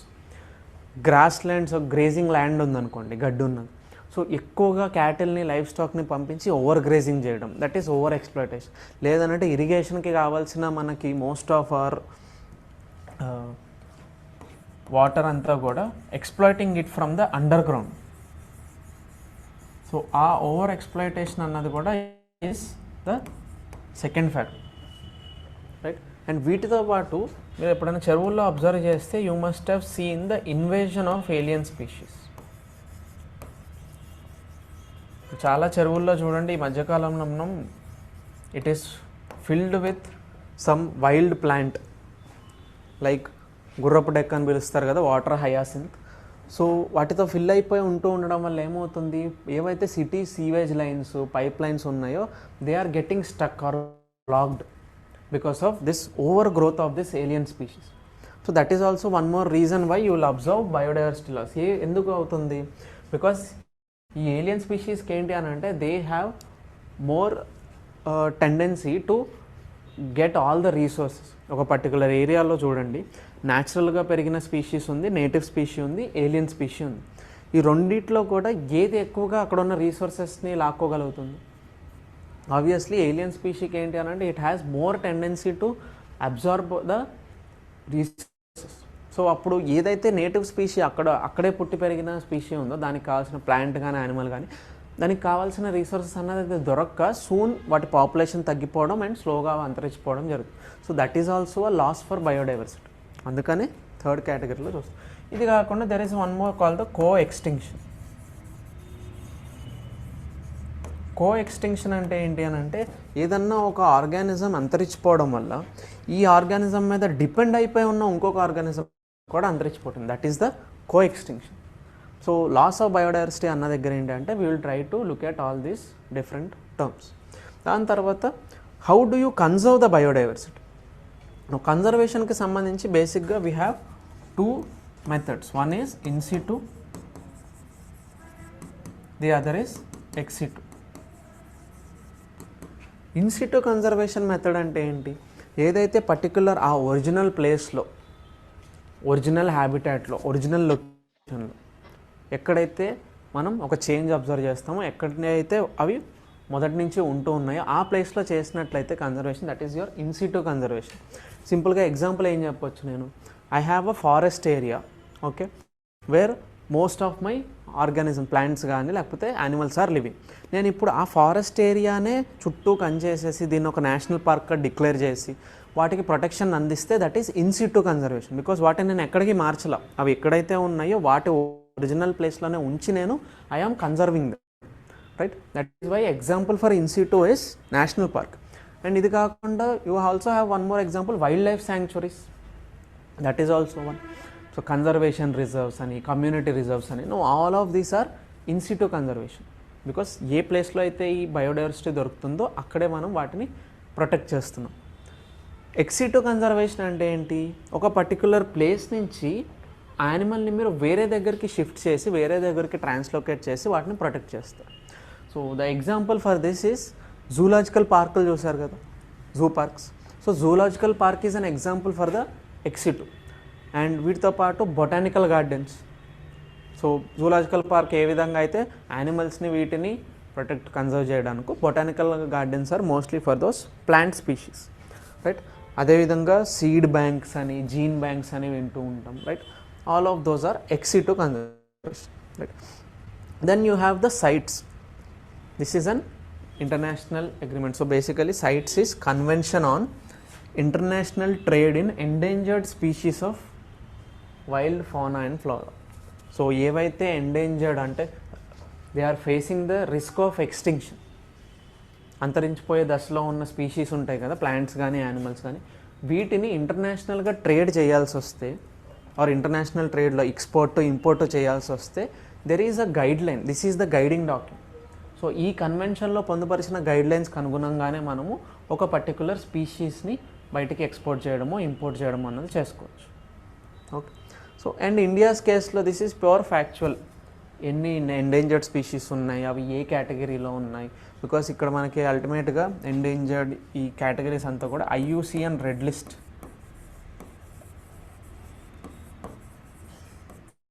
IUCN red లిస్ట్లో భాగంగా different species and what are the various types of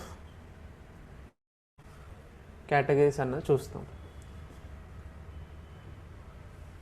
cheetahs Namibia. ఇప్పుడు cheetahs నమీబియాని ఏం చేశారు చూడండి, ఎక్కడో South America or South Africa region, Namibia, Botswana, so బేసిక్గా African continent నుంచి తీసుకొచ్చారు. అందుకని చీతాస్ని it is the world's first inter continental translocation programme అంటారు. అంటే ఇంటర్ కాంటినెంటల్, ఒక కాంటినెంట్ నుంచి ఇంకొక కాంటినెంట్కి, ఆఫ్రికా నుండి ఇండియాకి తీసుకొచ్చారు, ఏషియాకి.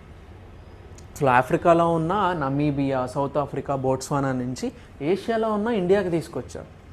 సో ఏం చేశారు, తీసుకొచ్చి దట్ ఈస్ క్యాప్టివ్ బ్రీడింగ్.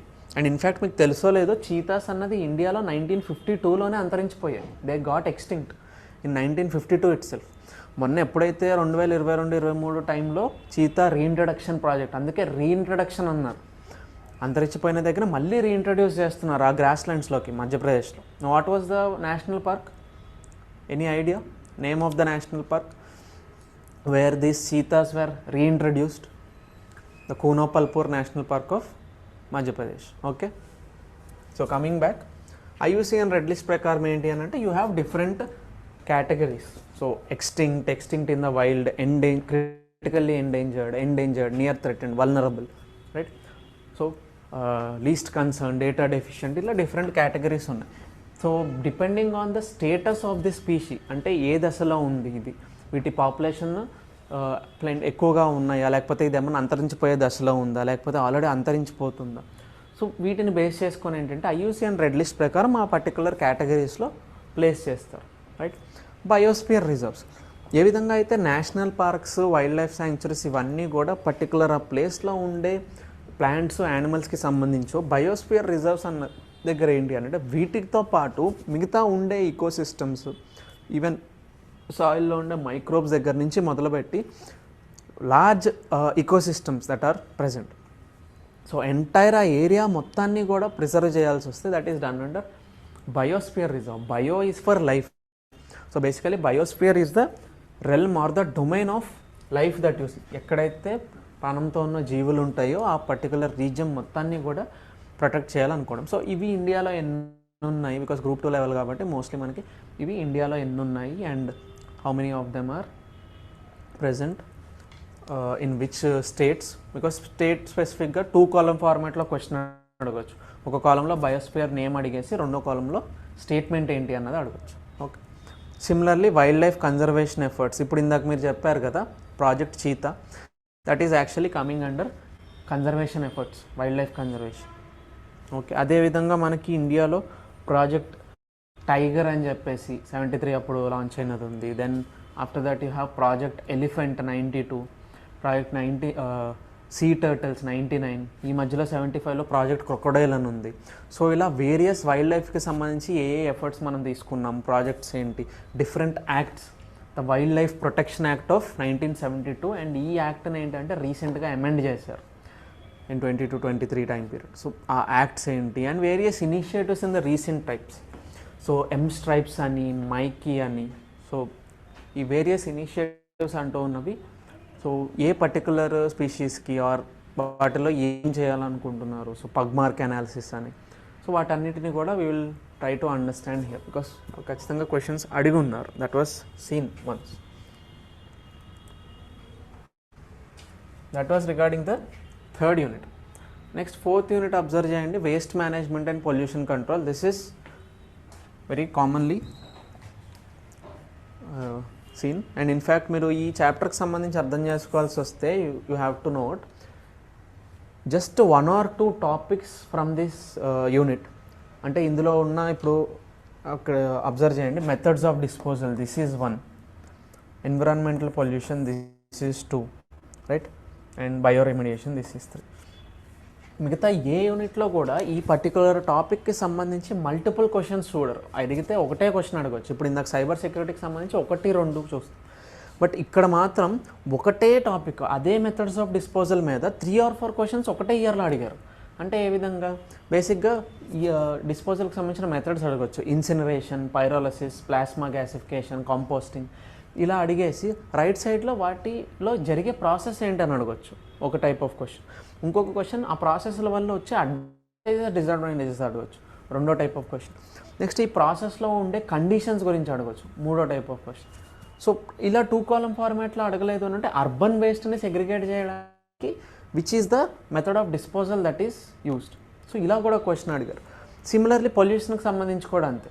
పొల్యూషన్కి సంబంధించి సోర్సెస్ ఏంటి, వాటి వల్ల ఇంపాక్ట్స్ ఏంటి, లేదంటే పొల్యూషన్కి సంబంధించి రీసెంట్ కేసెస్లో ఇండియాలో ఎక్కడెక్కడ జరిగి ఉన్నాయి. సో ఇలాంటి క్వశ్చన్స్ అడిగారు. బయోరెమిడియేషన్ కూడా same. They have asked you about the various types of bioremediation. So ఈ ఒక్క యూనిట్లో మాత్రం మీరు అబ్జర్వ్ చేస్తే జస్ట్ ఈ 3 topics నుంచి నేర్చుకుంటే డెఫినెట్లీ 10+ క్వశ్చన్స్ ఆన్సర్ చేయొచ్చు మీరు, judging on the previous year question trends. Okay, so solid waste అంటే ఏంటి, what are the solid waste in their classification, how many different types of solid waste we have. So we have dry waste, we have wet waste, hazardous waste, chemical waste, waste, plastic waste, municipal solid wastes. So ఇలా చూడండి almost ఇక్కడే 7 దాకా వచ్చున్నాయి. So అలా different types of classifications ఏంటి and basically what is the process of that management or treatment of this solid waste అన్నది చూస్తాం. And ఇందులో భాగంగా methods of disposal as I told you, right, and environmental pollution. ఇదంతా అయిన తర్వాత pollution control, regulation and alternatives. So ఇక్కడ ఏం తెలుసుకుంటామంటే how is pollution control regulated in India. So here will try to look at the environmental legislations ఏమున్నాయి అన్నది. So environmental legislations అంటూ ఉన్న దగ్గర will first start with the first legislation, water prevention and control of pollution act 1971. దాని తర్వాత air prevention of control act of the 1981. So 70s time అప్పటి నుంచి మొదలైనవి. And after that wild life protection act, environment protection act, right. So recent times వరకు వచ్చిన plastic management rules, waste management rules వరకు కూడా all these types of different legislations ఒకటి చూస్తాం. And one more thing is will try to understand the functioning of pollution control boards. Central లెవెల్లో ఉన్న central pollution control board and the state pollution control board. So ఇవి ఏ విధంగా pollution control చేస్తున్నాయి, regulate చేస్తున్నాయి అన్నది కూడా మనం అబ్జర్వ్ చేస్తాం, right. So environmental pollution, recent project, impact of transgenics on environment and the regulation. Now what is this term transgenics? Gene అంటూ ఉన్న దగ్గర మీకు తెలుస్తుంది, ఓకే, జెనెటిక్ మెటీరియల్, జీన్స్ అని. ట్రాన్స్జీనిక్ అంటే ట్రాన్స్ అన్నవాడు ఎప్పుడు యూజ్ చేస్తాం, it is from some other thing, something from outside. So ట్రాన్స్జీనిక్స్లో ఏం చేస్తారు అంటే వేరే ఏదో ఒక ఆర్గానిజం నుంచి తీసుకొచ్చిన జెనెటిక్ మెటీరియల్ని ఈ పర్టికులర్ సబ్జెక్ట్ ఆర్గానిజంలోకి ఇన్సర్ట్ చేస్తారు. ఇప్పుడు for example, what is one common thing you can not, can I take GM crops, genetically modified క్రాప్స్లో కాటన్ ప్లాంట్ ఉంది, this is one organism. So bacterial cell ఉంది, నేనేం చేస్తున్నాను, బ్యాక్టీరియాలో ఉన్న ఒక జీన్ని తీసుకొచ్చి I'm inserting it into the cotton plant. So gene from some outside organism, from some outside body, so that I'm inserting into the subject organism, right. So వీటి వల్ల వచ్చే ఎన్విరాన్మెంటల్ ఇంపాక్ట్ ఏంటి, వాటి రెగ్యులేషన్ ఎవరు చూసుకుంటూ ఉన్నారు? బికాస్ ఈ regulation అంటూ ఉన్న దగ్గర which is the top body responsible for regulation of genetically modified organism ఇండియాలో? బికాస్ గ్రూప్ 2లోనే కాదు, గ్రూప్ 1లో చూసినా, యూపీఎస్సీలో చూసినా, that is a definite question, almost రిపీటెడ్గా అడుగుతూ ఉన్న question. Which organization is responsible for the regulation of GM crops, genetically modified organisms entirely? So that is the GEAC, the genetic engineering appraisal committee. So ఆ question ఒకటి డెఫినెట్గా అడుగుతూ ఉన్నారు. And apart from that eco friendly technologies in agriculture, mostly మనకి ఇక్కడ organic farming కానీ, zero budget natural farming, and even ఈ మధ్యకాలంలో అగ్రి ఫోటోవాల్టైక్స్ అని చూస్తూ ఉన్నాం, ఐఓటీ యూస్ చేసి ఇరిగేషన్ చేస్తూ ఉన్న అగ్రికల్చర్ చూస్తున్నాం. So integration of various technology, even ఏఐని కూడా అగ్రికల్చర్లోకి ఇంటిగ్రేట్ చేస్తున్నారు. So all those different types of technologies are seen in this eco friendly technology. దాని తర్వాత finally bioremediation. What is happening under bioremediation? ఏంటది ప్రాసెస్ అన్నది? Bio is using living organisms. So remediation అంటే ఏం చేస్తాం, ఎక్కడైతే మనకి ఎన్విరాన్మెంట్ పొల్యూట్ అయిపోయి ఉందో ఆ పర్టికులర్ పొల్యూషన్ సైట్లో ఆర్ కంటామినేటెడ్ సైట్లో మనం we will try to introduce these biological organisms. So వీటిని ఇంట్రడ్యూస్ చేయడం వల్ల ఏమవుతుందంటే అక్కడ ఉన్న పొల్యూషన్ని కాస్త మనం తగ్గించడానికి చూస్తాం. That is the bioremediation. ఇందులో కూడా same in situ bioremediation and ex situ bioremediation types ఉన్నాయి and what is scope in it. So in situ అన్న దగ్గర వెరీ సింపుల్, ఏవైతే బయోలాజికల్ ఆర్గన్స్ ఏ బ్యాక్టీరియానో లేకపోతే ఫంగైనో మీరు ఇంట్రడ్యూస్ చేయాలనుకుంటున్నారో, ఎక్కడైతే సాలిడ్ వేస్ట్ ఆర్ ఎక్కడైతే గార్బేజ్ అంతా మీరు పోగు చేసి పెట్టారో అక్కడకి పంపించాలనుకుంటే దట్ ఈస్ ద ఇన్సిటో. అలా కాకుండా మీరు ఈ వేస్ట్ మొత్తాన్ని కూడా ఏదో ఒక ట్రీట్మెంట్ ప్లాంట్కి షిఫ్ట్ చేసి అక్కడ మీరు వాటిలో ఆ వేస్ట్ని ట్రీట్ చేసేలాగైతే that is the ex situ. Okay, that is entirely your 4th chapter. 5th చూడండి, ఎన్విరాన్మెంట్ హెల్త్కి సంబంధించి ఛాలెంజెస్. గ్లోబల్ వార్మింగ్ ఏంటి? సో గ్లోబల్ వార్మింగ్లో ఏమవుతుంది, బేసిక్గా ఎర్త్కి సంబంధించిన యాన్యువల్ టెంపరేచర్ అంతా కూడా ఇట్ ఈస్ ఇంక్రీజింగ్. ఎందుకు, ఏ విధంగా ఇంక్రీజ్ అవుతుంది? One major thing is the green house effect. Green house ప్రభావం చేత ఇంక్రీజ్ అవ్వడం అన్న చూస్తున్నాం. సో మోస్ట్లీ 5th యూనిట్కి సంబంధించి చాలా కాన్సెప్ట్ దొరుకుతుంది ఇక్కడ మనకి చక్కగా చెప్పుకోవడానికి. Most of the concept will be seen, right? Climate change, ఏ విధంగా వాతావరణ మార్పులు జరుగుతున్నాయి, యాసిడ్ రెయిన్ అంటే ఏంటి, ఓజోన్ లేయర్ డిప్లీషన్, ఏ విధంగా ఇది ఓజోన్ లేయర్ అన్నది డిప్లీట్ అవుతుంది. సో దానివల్ల ఇంపాక్ట్ ఏంటి, what is one major impact that we see because of ozone layer depletion?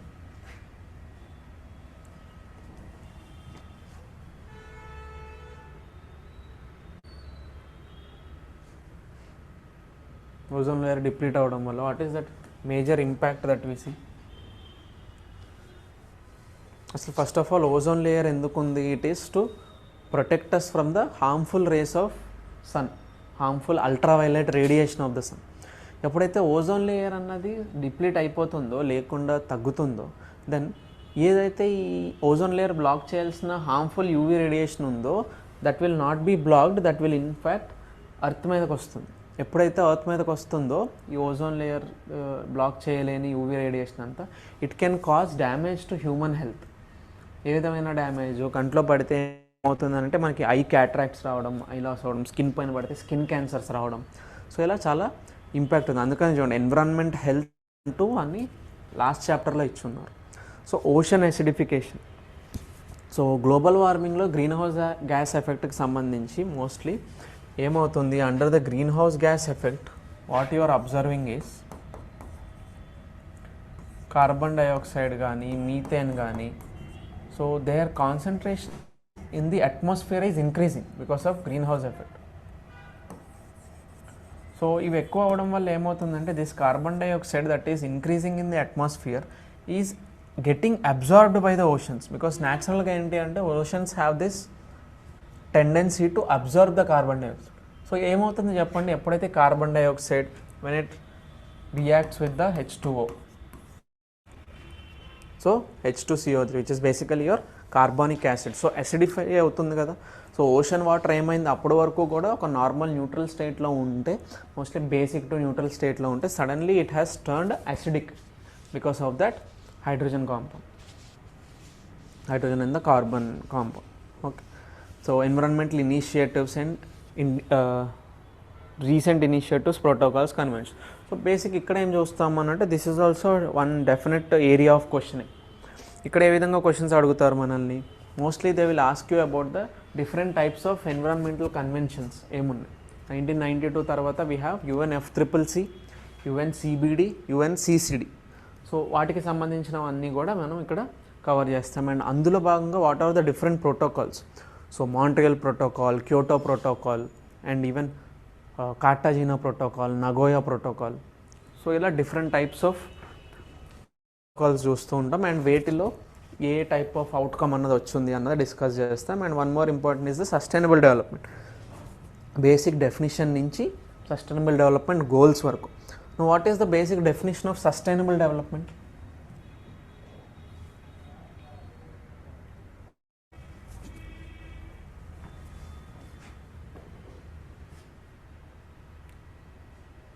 Anyone? Can you try? What is the definition?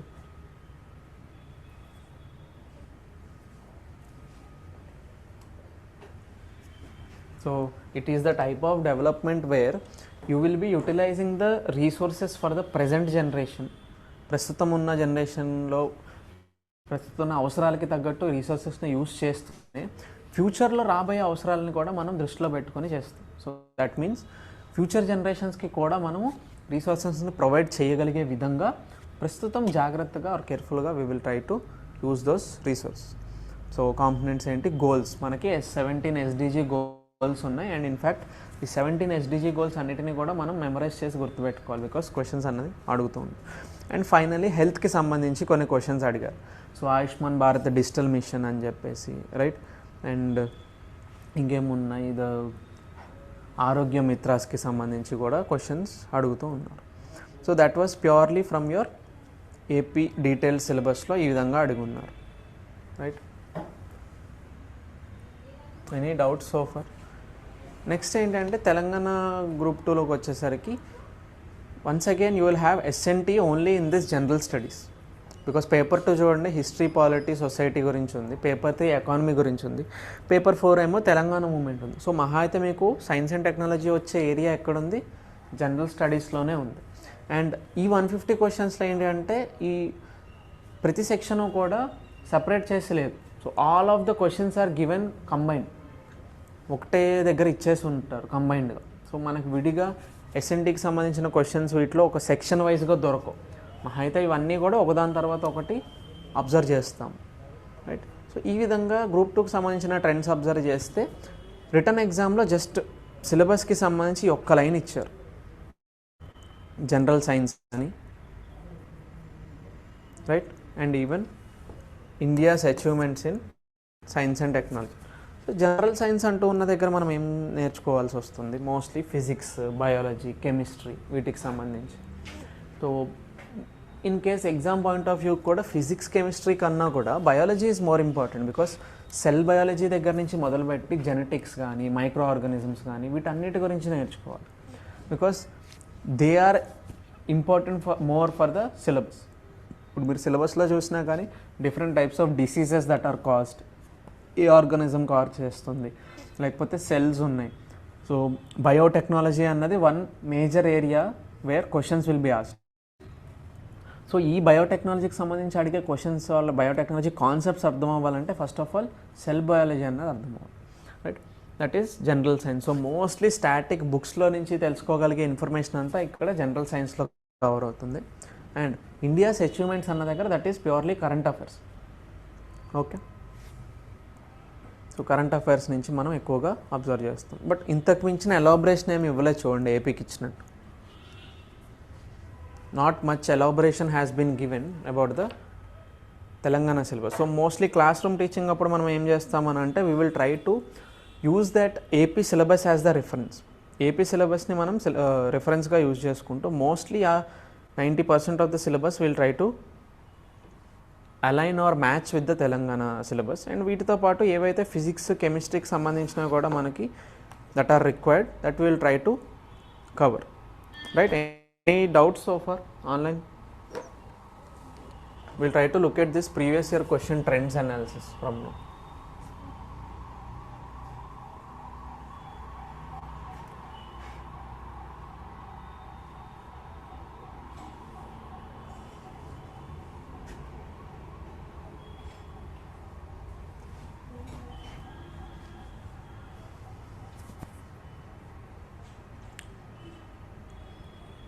So AP and Telangana రెండిట్లో కూడా AP 2017, 19, 23 3 years both screening test and the mains test. తెలంగాణకు వచ్చేసరికి 2016 and 24. So the next 1 hour we will try to look at the previous year question trends. A particular ఇయర్లో ఎన్ని number of questions అడిగారు at different stages, screening టెస్ట్లో ఎన్ని questions, మెయిన్స్లో ఎన్ని questions, and ఈ క్వశ్చన్స్ అన్నది ఏ టాపిక్స్ నుంచి సోర్స్ చేస్తూ ఉన్నారన్న.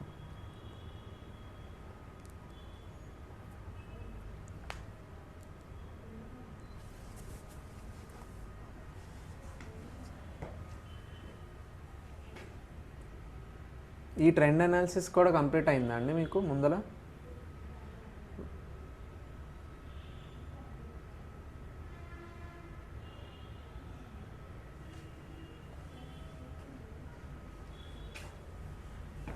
Someone from the online, please respond.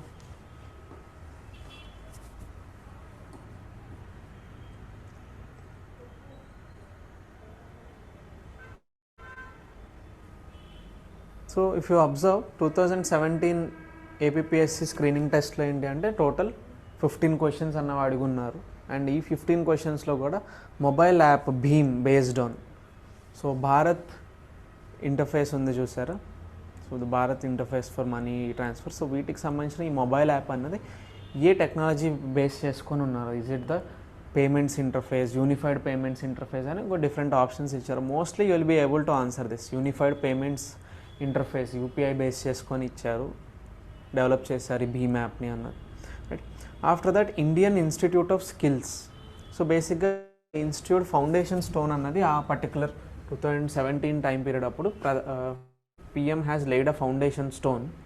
So ఏ సిటీలో ఈ ఫౌండేషన్ స్టోన్ని లే చేశారన్న క్వశ్చన్ అడిగారు. రైట్. ఉజాలా స్కీమ్, మీకు ఎనర్జీ సెక్టర్లో స్కీమ్స్ గురించి చెప్పాను కదా, so this is that energy sector scheme. So ఈ ఉజాలా స్కీమ్ అంటూ ఉన్నది is regarding what is about which area of incentivisation. Right. తర్వాత the name of the scientific advisor to the defence minister, ఈ type of question కూడా అడుగుతున్నారు. No understand 2017 screening అప్పుడు pure group 2 factual కాబట్టి they asked you about the name of the scientific advisor to the defence minister. Mostly ఇలాంటి type of questions అన్నది ఇప్పుడు మనం expect చేయకపోవచ్చు. They might not ask you about the name of the scientific advisor to the defence minister today. Okay. Next award based or current affairs నుంచి I told you screening test అంటూ ఉన్న దగ్గర mostly current affairs based questions కూడా వస్తూ ఉంటాయి. So outstanding performance in e governance programmes, so అందులో భాగంగా ఏ ప్రాజెక్ట్కి ఆ పేరు అన్నది ఇచ్చారు ఆర్ అవార్డు అన్నది రిసీవ్ చేసుకున్నారన్న క్వశ్చన్ అడుగున్నారు. ఓకే. దాని తర్వాత చిరాహరితే. సో వాట్ ఈస్ దిస్ చిరాహరితే? This is actually the name of a species that was discovered in the Western Ghats or incorrect Western Ghats కనుకంటే కేరళ రీజియన్లో the name of the species insect species అనుకుంటా termites.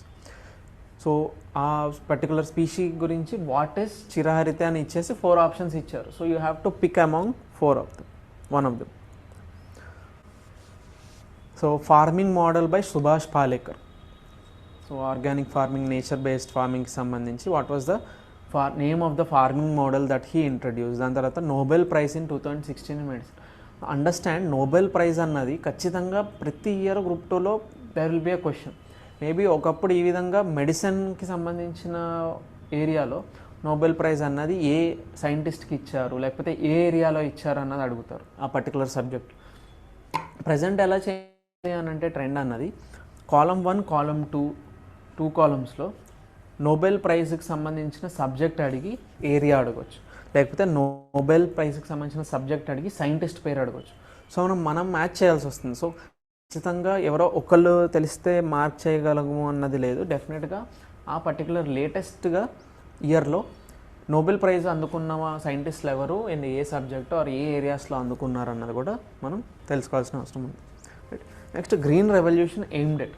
So what was the aim of green revolution? Pure static type of question, concept నుంచి డైరెక్ట్గా అడిగేశారు. ఏంటి aim ఏంటి green రెవల్యూషన్కి సంబంధించి? What was the major aim that we saw? Mostly green revolution tried to increase the production of the food production, especially rice కానీ వీట్కి సంబంధించినది. That is by using the high yielding varieties of seeds. So ఆ green revolution aim అన్నది ఏంటి అన్నది mostly statement బేస్డ్గా అడుగున్నారు. And under that you have to pick one. Green revolution produced maximum increase. Okay, mostly green అని పడింది revolution. So green రెవల్యూషన్లో భాగంగా ఎక్కువ increase because of high yielding variety use చేయడం వల్ల, high yielding varieties of seeds, ఈ విత్తనాలు use చేయడం వల్ల ఏమైంది అని అంటే ఏ పంటకు సంబంధించి ఎక్కువ మోతాదులో మనము ఇంక్రీజ్ అన్నది చూసాం గ్రీన్ రెవల్యూషన్లో భాగంగా. సో మోస్ట్లీ రైస్ వీటికి సంబంధించి మిగతా ఆప్షన్స్ కూడా ఉంటాయి. ఆ క్వశ్చన్ అన్నది అడుగున్నారు. And superview 1 remote sensing satellite ఏ కంట్రీ చేశారన్నది. No this is current affairs purely, right. So national technology day celebrate చేయడానికి రీజన్ ఏంటి అన్న క్వశ్చన్ అడిగారు. నువ్వు when is national technology day celebrated?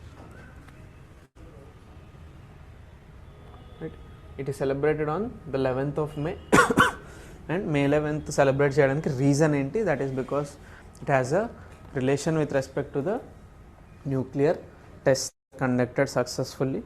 Okay, తర్వాత proposed gravitational wave observation project in India. ఈ ప్రాజెక్ట్కి సంబంధించి కూడా క్వశ్చన్స్ అడిగారు. ఏ పర్టికులర్ ప్లేస్లో ఈ గ్రావిటేషనల్ వేవ్ అబ్జర్వేటర్ని సెట్ చేయాలనుకుంటున్నారు? మీరు అబ్జర్వ్ చేయండి, most of the questions they are based on some stats. అంటే ఒక పర్టికులర్ ఫ్యాక్ట్ తెలుసుంటే, లేకపోతే సిటీ పేరు తెలియడమో, లేకపోతే అవార్డు పేరు తెలియడమో, లేకపోతే స్కీమ్ పేరు, సైంటిస్ట్ అడ్వైజర్ పేరు తెలియడం. So it is based on names ఎప్పుడు 2017లో.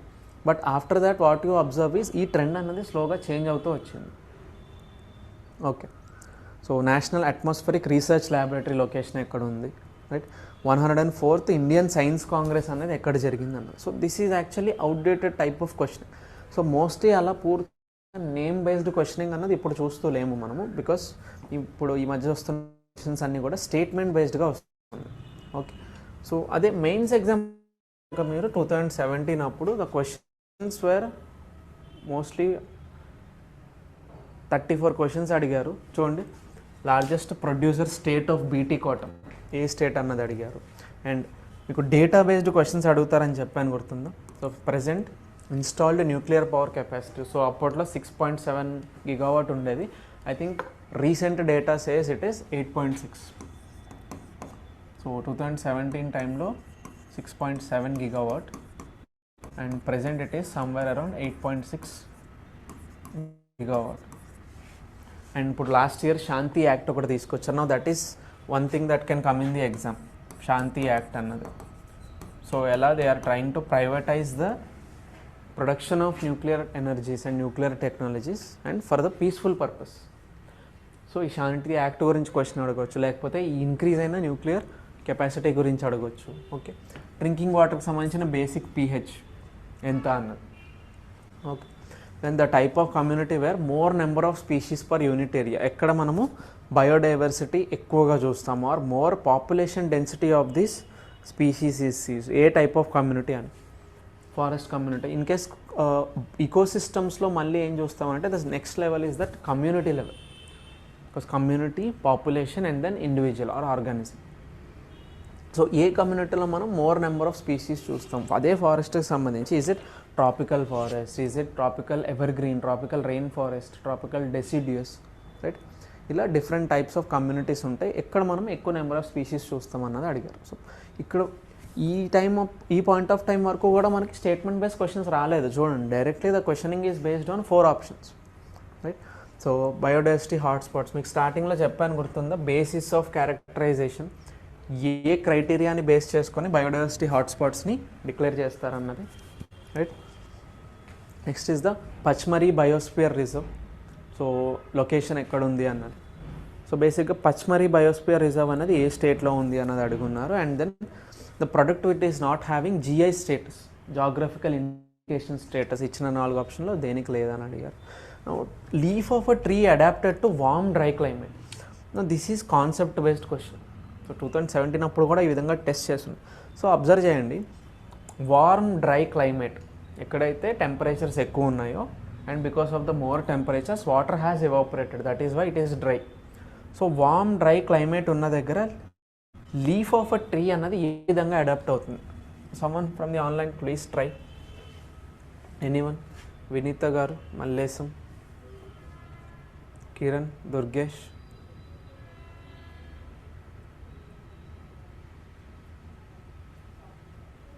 Can you please try, someone from online? What will happen to the leaf of a tree when it wants to adapt to warm dry climate? So basically size paranga cheppukovalsi vaste you will observe it will be less in size, because problem enti ani ante mostly leaf nunchi the water vapor will be lost to the atmosphere.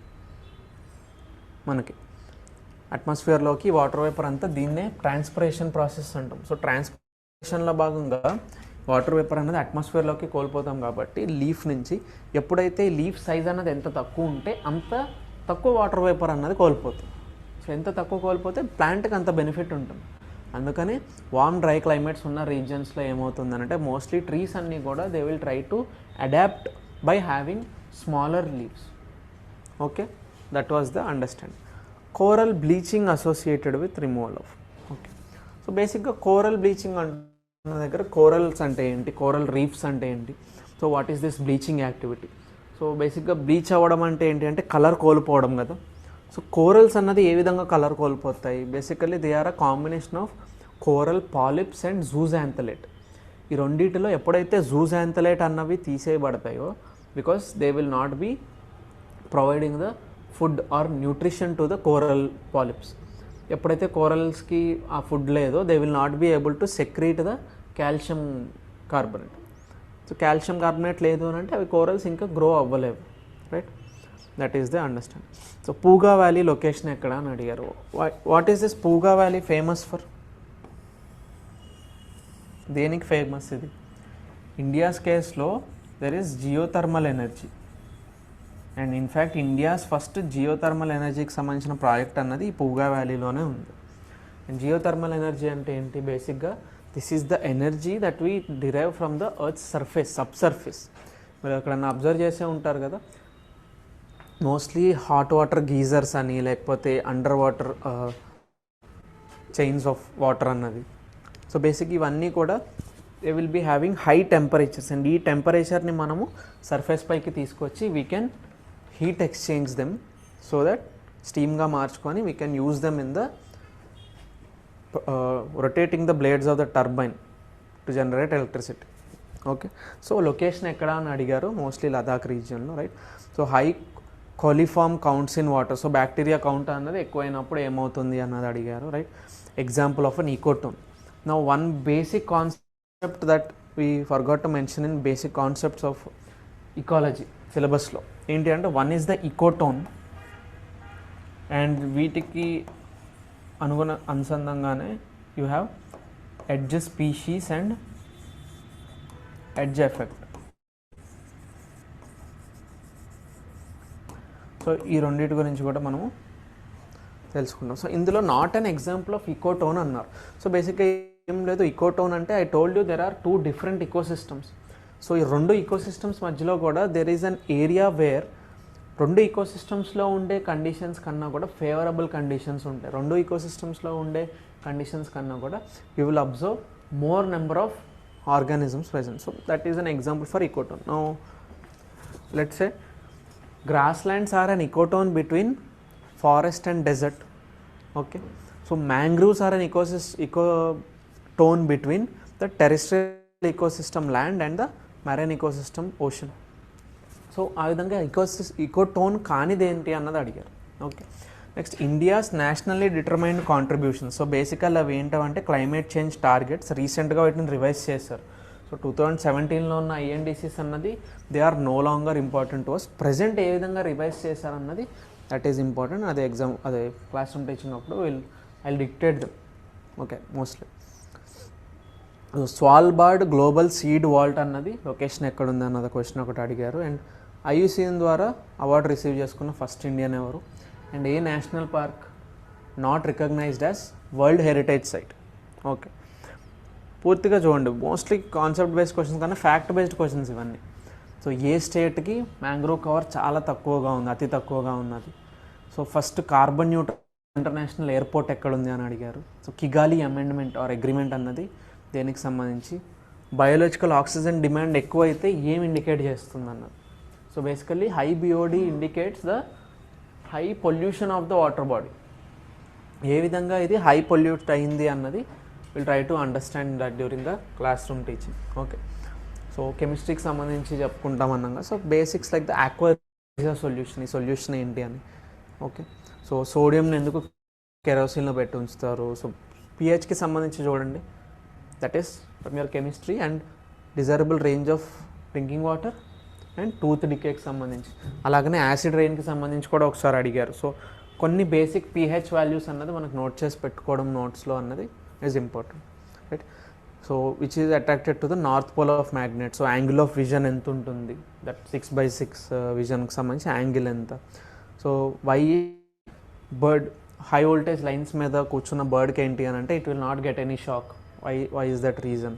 Okay, so ఉన్న 4 మెటీరియల్స్లో సబ్స్టెన్సెస్లో దేన్ని ల్యూబ్రికెంట్గా use చేస్తారు. And saturated hydrocarbons combustion చేయడం వల్ల what is formed. And hydroponics, what is this hydroponics?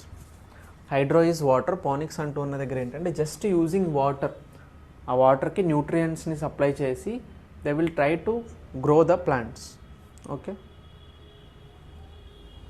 And few questions are viral డిసీజ్కి సంబంధించిన ఒక క్వశ్చన్ అడిగారు, అండ్ మస్కిటోస్కి సంబంధించిన ఇమ్యూనిటీ రీజన్ ఏంటి, and basic building block. Now tell me, try to answer this. What is the basic building block of living things?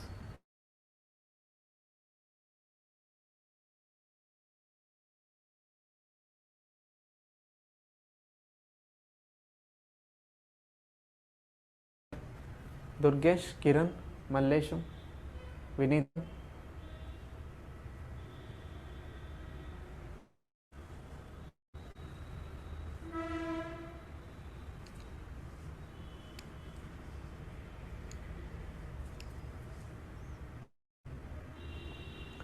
So cell is actually the basic building block of living things. Okay, so వాటితో పాటు group 2కి సంబంధించి కాబట్టి, so theme of world wetlands day అడిగారు, ఫిబ్రవరిలో జరిగే wetlands day. And Bharat క్యూఆర్లో QR అంటే ఏంటి అన్నది అడిగారు, which is the quick response. Similarly 19లో చూడండి 13 క్వశ్చన్స్ స్క్రీనింగ్ టెస్ట్లో. Environment day June 5th, company name of the company, SI unit, meta metal created by, ఇవన్నీ ఫ్యాక్చువలే. ఎంపెక్ టర్మినాలజీకి సంబంధించి డిఐఎంఎం, సైంటిస్ట్ అండ్ దర్ ఇన్వెన్షన్. ఇక్కడ 2 కాలమ్ ఫార్మాట్ వచ్చింది. నా ఈ విధమైన 2 కాలమ్ ఫార్మాట్ ఏదైతే సైంటిస్ట్ నేమ్స్ అన్న ఒక సైడ్ ఇచ్చి ఇన్వెన్షన్స్ అన్న ఒక సైడ్ ఇస్తారో that is seen more today. Okay, so అబ్రివేషన్స్కి సంబంధించి ఎల్ఈడి అన్నది అబ్రివేషన్ ఏంటి అన్నది కంటిన్యూ చేస్తూ ఉన్నారు. And first common effluent treatment plan of India, ఏ ప్లాంట్ ఆఫ్ ఇండియా ఏ స్టేట్లో ఉంది అన్నది. E governance initiative in AP, which is the first city to run on 100% renewable energy question అడిగారు. అండ్ ఎన్విరాన్మెంట్ ప్రొటెక్షన్ యాక్ట్ ఏ ఇయర్లో release అయింది. And that Celsius to Fahrenheit equation గురించి కూడా క్వశ్చన్ అడిగారు. 19లో కూడా చూడండి సిమిలర్లీ 34 క్వశ్చన్స్. సో వెయిటేజ్ అర్థమవుతుంది కదా మీకు. ఉన్న 150 క్వశ్చన్స్ అన్నింటిలో కూడా you are observing 1/5 right questions అన్నీ కూడా వీటిలో నుంచి. So final cut pro software mostly video ఎడిటింగ్కి సంబంధించి యూజ్ చేస్తారు. సో హీలియో డిస్ప్లేస్ అంటే ఏంటి, audio visuals combined with text వాటిని ఏమని పిలుస్తారు, సోషల్ మీడియా అప్లికేషన్ కానిదేంటి, టెక్నాలజికల్ డిటర్మినిజం అని చెప్పేసి ఈ టర్మ్ ఇచ్చేసి దీని మీనింగ్ ఏంటి అని అడిగారు. స్టేట్మెంట్స్ ఇచ్చారు, స్టేట్మెంట్స్. ఓకే, స్టూడెంట్ శాటిలైట్ కానీ సిరీస్ ఏది ఉంది, so out of, and in case మీరు అబ్జర్వ్ చేస్తే not a student satellite. So ఇక్కడ నుంచి ఈ ట్రెండ్ ఇంక్రీజ్ అవుతూ చూస్తాం మనం. Okay, so validity in research names చూడండి, మోస్ట్లీ కామన్ టాపిక్స్కి సంబంధించి ఎక్కడెక్కడ రిపీట్ అయ్యాయి. సో డిసీజెస్కి సంబంధించి అడిగారు, cause of mortality right, so plaque buildup in the arteries, units and measure right, biomass definition. ఇందాక కూడా ఎస్ఐ యూనిట్ ఆఫ్ ఇండక్టెన్స్ అని చెప్పి చూపించాను కదా. సో ఇక్కడ చూడండి pure factual type of questions ఏ విధంగా అడిగారు.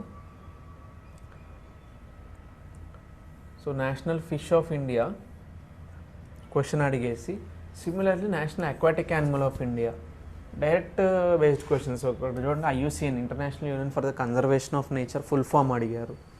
ఓకే, సో ఇది కాకుండా కొంతవరకు కాన్సెప్చువల్ క్వశ్చన్, ఇన్సులిన్ అన్నది what is the function of insulin right, ecological ఫుట్ ప్రింట్కి సంబంధించిన డెఫినేషన్. ఇక్కడ చూడండి 2 డెఫినేషన్ బేస్డ్ క్వశ్చన్స్, అండ్ ముందు పేపర్లో కూడా డెఫినేషన్కి సంబంధించి చూసాం మనం. సో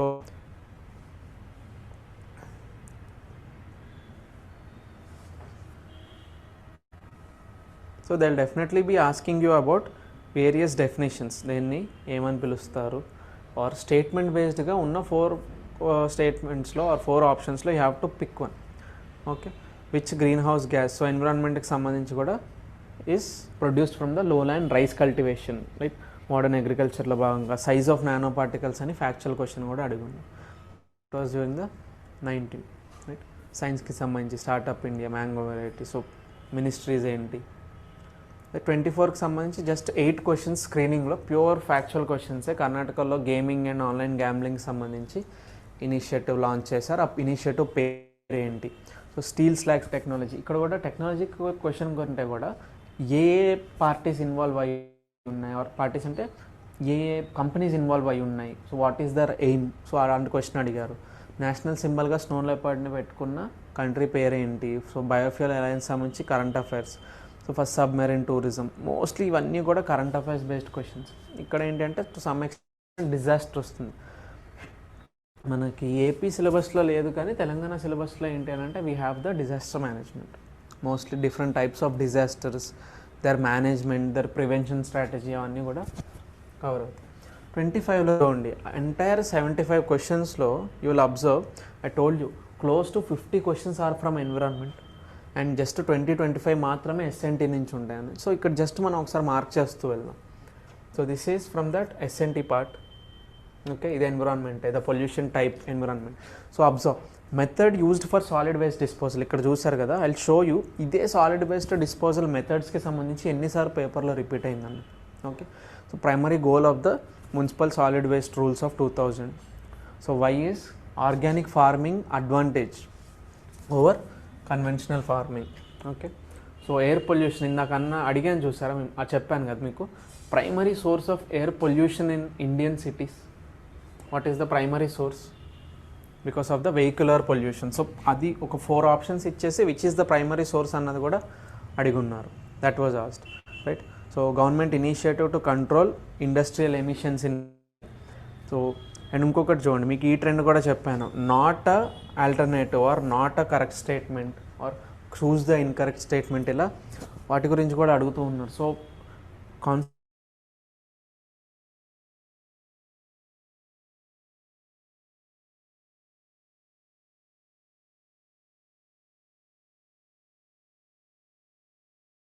చేసేయచ్చు, బట్ అక్కడ ఇన్కరెక్ట్ అడుగుంటారు. So you will be losing a mark, right. And I asked you, ఈ organization that is regulating the genetically modified organisms in India. So GAC, genetic engineering appraisal committee. And వాటి వల్ల వచ్చే environmental concern ఏంటి? బేసిక్గా ఈ genetically modified క్రాప్స్లో ఉండే gene కాస్త it can get in to some other organism, some other native plants, wild plants ఉంటాయి కదా, సో వాటికి క్రాస్ పాలినేషన్లో భాగంగా ఈ జీన్ వాటికి ట్రాన్స్ఫర్ అవ్వచ్చు. సో ఆబ్వియస్గా ఏమవుతుంది, ఏదైతే లాస్ ఆఫ్ బయోడైవర్సిటీలో మనం చూసామో ఓవర్ ఎక్స్ప్లాయిటేషన్, ఇన్వేజివ్ స్పీషీస్కి సంబంధించిన expansion, so all of that can happen. So నేటివ్గా ఉన్న స్పీషీస్ మీద స్ట్రెయిన్ పడవచ్చు, their number can be decreased. Okay, so various environmental friendly techniques ఏంటి, టెక్నాలజీస్ అడిగారు. అండ్ అదే 75 క్వశ్చన్స్ అప్పుడు చూడండి, బయోరెమిడియేషన్కి సంబంధించిన 1, 2 అబ్జర్వ్, బయోరెమిడియేషన్, అగైన్ బయోరెమిడియేషన్. ఇంకొక దగ్గర కూడా అడుగుతారు. ఈవెన్ సస్టైనబుల్ డెవలప్మెంట్ కూడా చూడండి, ఒకటే ఇయర్లో 2 క్వశ్చన్స్ అడిగారు, రైట్. ఈవెన్ ఈ NAPCC, the national action plan of climate change, ఖచ్చితంగా ఇది కూడా రిపీట్ అవుతుంది, రైట్. ఇందాక మీకు స్టార్టింగ్లో చెప్పాను గుర్తుందా, డిస్పోజల్ మెథడ్కి సంబంధించి అక్కడ 1, this is the second time the question is asked, this is the third time. Difference ఏంటి? వేస్ట్ టైప్, ఏ వేస్ట్ని ఏ పర్టికులర్ డిస్పోజల్ మెథడ్లో యూస్ చేయాలనుకుంటున్నారు ఆర్ ట్రీట్ చేయాలనుకుంటున్నారు, అండ్ ఏ వేస్ట్ మెథడ్ ద్వారా ప్రోస్ అండ్ కాన్స్ అయ్యాయి, రైట్. అలాంటి క్వశ్చన్ అడిగారు. అండ్ బేసిక్గా ఓజోన్ లేయర్ డిప్లీషన్కి సంబంధించి కారణమయ్యే release of which material. Okay, climate చేంజ్కి సంబంధించి international agreement not focusing on reducing greenhouse gas emissions, right.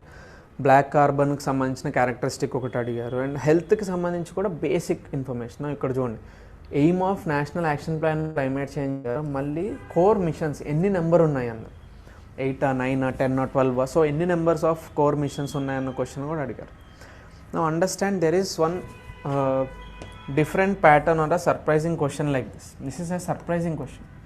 ఎందుకనంటే countries legally bound by the emission reduction targets అని mostly USA, China, right, Australia, New Zealand, none of the above option ఇచ్చారు. But ఇక్కడ option ఏంటి అంటే legally bound by the emission reduction target. యాక్చువల్గా Paris agreement 2015 ద్వారా ఏంటి అని అంటే మనం INDCs, intended nationally determined contributions అని సెట్ చేసుకున్నాం, right. But no country has made it legally bound. చేయకపోతే ఖచ్చితంగా there will be disciplinary or penalty ఉంటుంది అన్నట్లు లీగల్లీ బౌండ్ చేసుకోలేదు. సో ఆబ్వియస్గా ఏమైంది అని అంటే no countries legally bound by this emission reduction targets. ఒకవేళ లీగల్లీ బౌండ్ అయితే మరి ఇప్పటి వరకు మనం ప్రెజెంట్ ఏదైతే ఇంక్రీజ్ ఆఫ్ టెంపరేచర్ చూస్తున్నామో 1.7 1.8 దగ్గరికి వెళ్ళేది కాదు కదా. బికాస్ మనం ప్యారిస్ అగ్రిమెంట్లో సెట్ చేసుకున్నది ఏంటి అని అంటే it definitely should not exceed beyond 2 degrees centigrade and we have to make sure that we curtail or we prevent it to so maximum లిమిట్గా పెట్టుకున్నాం దీన్ని 1.5 degrees centigrade కన్నా ఎక్కువ వెళ్ళకూడదు. So it should be less than this అని పెట్టుకున్నాం. But ఎట్టి పరిస్థితుల్లో ఆర్ ఓవరాల్గా చూస్తే ఏంటి అని అంటే the target should not be less than 2. So such type of agreements and ఇనిషియేటివ్కి సంబంధించిన ఇన్ఫర్మేషన్ అంతా కూడా ఈ senior right. Next is once again observe ఎస్డిజికి సంబంధించి అడిగారు. And I told you digital arrest గురించి క్వశ్చన్ అడిగారని చెప్పాను కదా. This is how directly they asked you what is digital arrest అన్నది అడిగారు రైట్. ఎన్ని నెంబర్ ఆఫ్ ఎస్డిజీస్ ఉన్నాయి 15, 16, 17, 18లో. So which is not a pillar of sustainability. So ఇందాక ఆల్రెడీ సస్టైనబిలిటీకి సంబంధించి 2 questions చూపించాను నేను. So this is the 3rd question. So ఒకటే పేపర్లో అబ్జర్వ్ చేయండి 3. ఇందాక ఇక్కడ already solid waste management solid waste మెథడ్స్కి సంబంధించిన ఒక 3 చూపించాను. 1, 2, 3 ఉంది, ఒకటి ఉంది. సో ఆల్మోస్ట్ 4 questions చూడండి ఒకటే ఇయర్లో. దట్ ఈస్ వై సిలబస్ అర్థం చేసుకుని ప్రీవియస్ ఇయర్ క్వశ్చన్స్ చూసిన తర్వాత కూడా you will get to understand the focus areas of the public service commission. Okay. So Ayushman భారత్కి సంబంధించి which is the group they are aiming to. And మీకు చెప్పాను గుర్తుందా డేటా బేస్డ్ క్వశ్చన్స్ అడుగుతారు ఎనర్జీలో అని. Observe this India's position and installed wind power capacity 3rd or 4th ఉండాలి. And present మనం రీసెంట్గా లాస్ట్ మంతే 3rd ప్లేస్లోకి ఎంటర్ అయ్యాం. Okay. So satellite launch vehicles గురించి, మిసైల్స్ గురించి, cyber crimes and CITES, conventional international trade on endangered species of wild flora and fauna, దాన్ని also known as convention. అలాంటి question అడిగారు Washington convention. Then which is the chemical that is released in Bhopal gas, MIC methyl isocyanate. Name of the chemical అడిగారు. Natality అంటే ఏంటి. నా observe bioremediation already ముందు ఒక 2 సార్లు చూసాము, ఇక్కడ ఒకసారి వస్తుంది 3వ రైట్. డిసీజెస్కి సంబంధించి అండ్ ఇవి 2 కూడా mostly they are from your human geography. Okay. So source of air pollution already ముందు primary reason for primary cause of air pollution in India చూసాం. ఇక్కడ న్యాచురల్ సోర్స్ చూస్తాం. న్యాచురల్గా ఇప్పుడు ఇందాక చూసిన వెహికులర్ పొల్యూషన్ అన్నది that is human made or man made pollution. Natural source of air pollution అంటే ఏంటి. న్యాచురల్గా వేటి వల్ల ఎయిర్ అన్నది పొల్యూట్ అవ్వడం చూస్తాం మనం. Someone try and give me an example.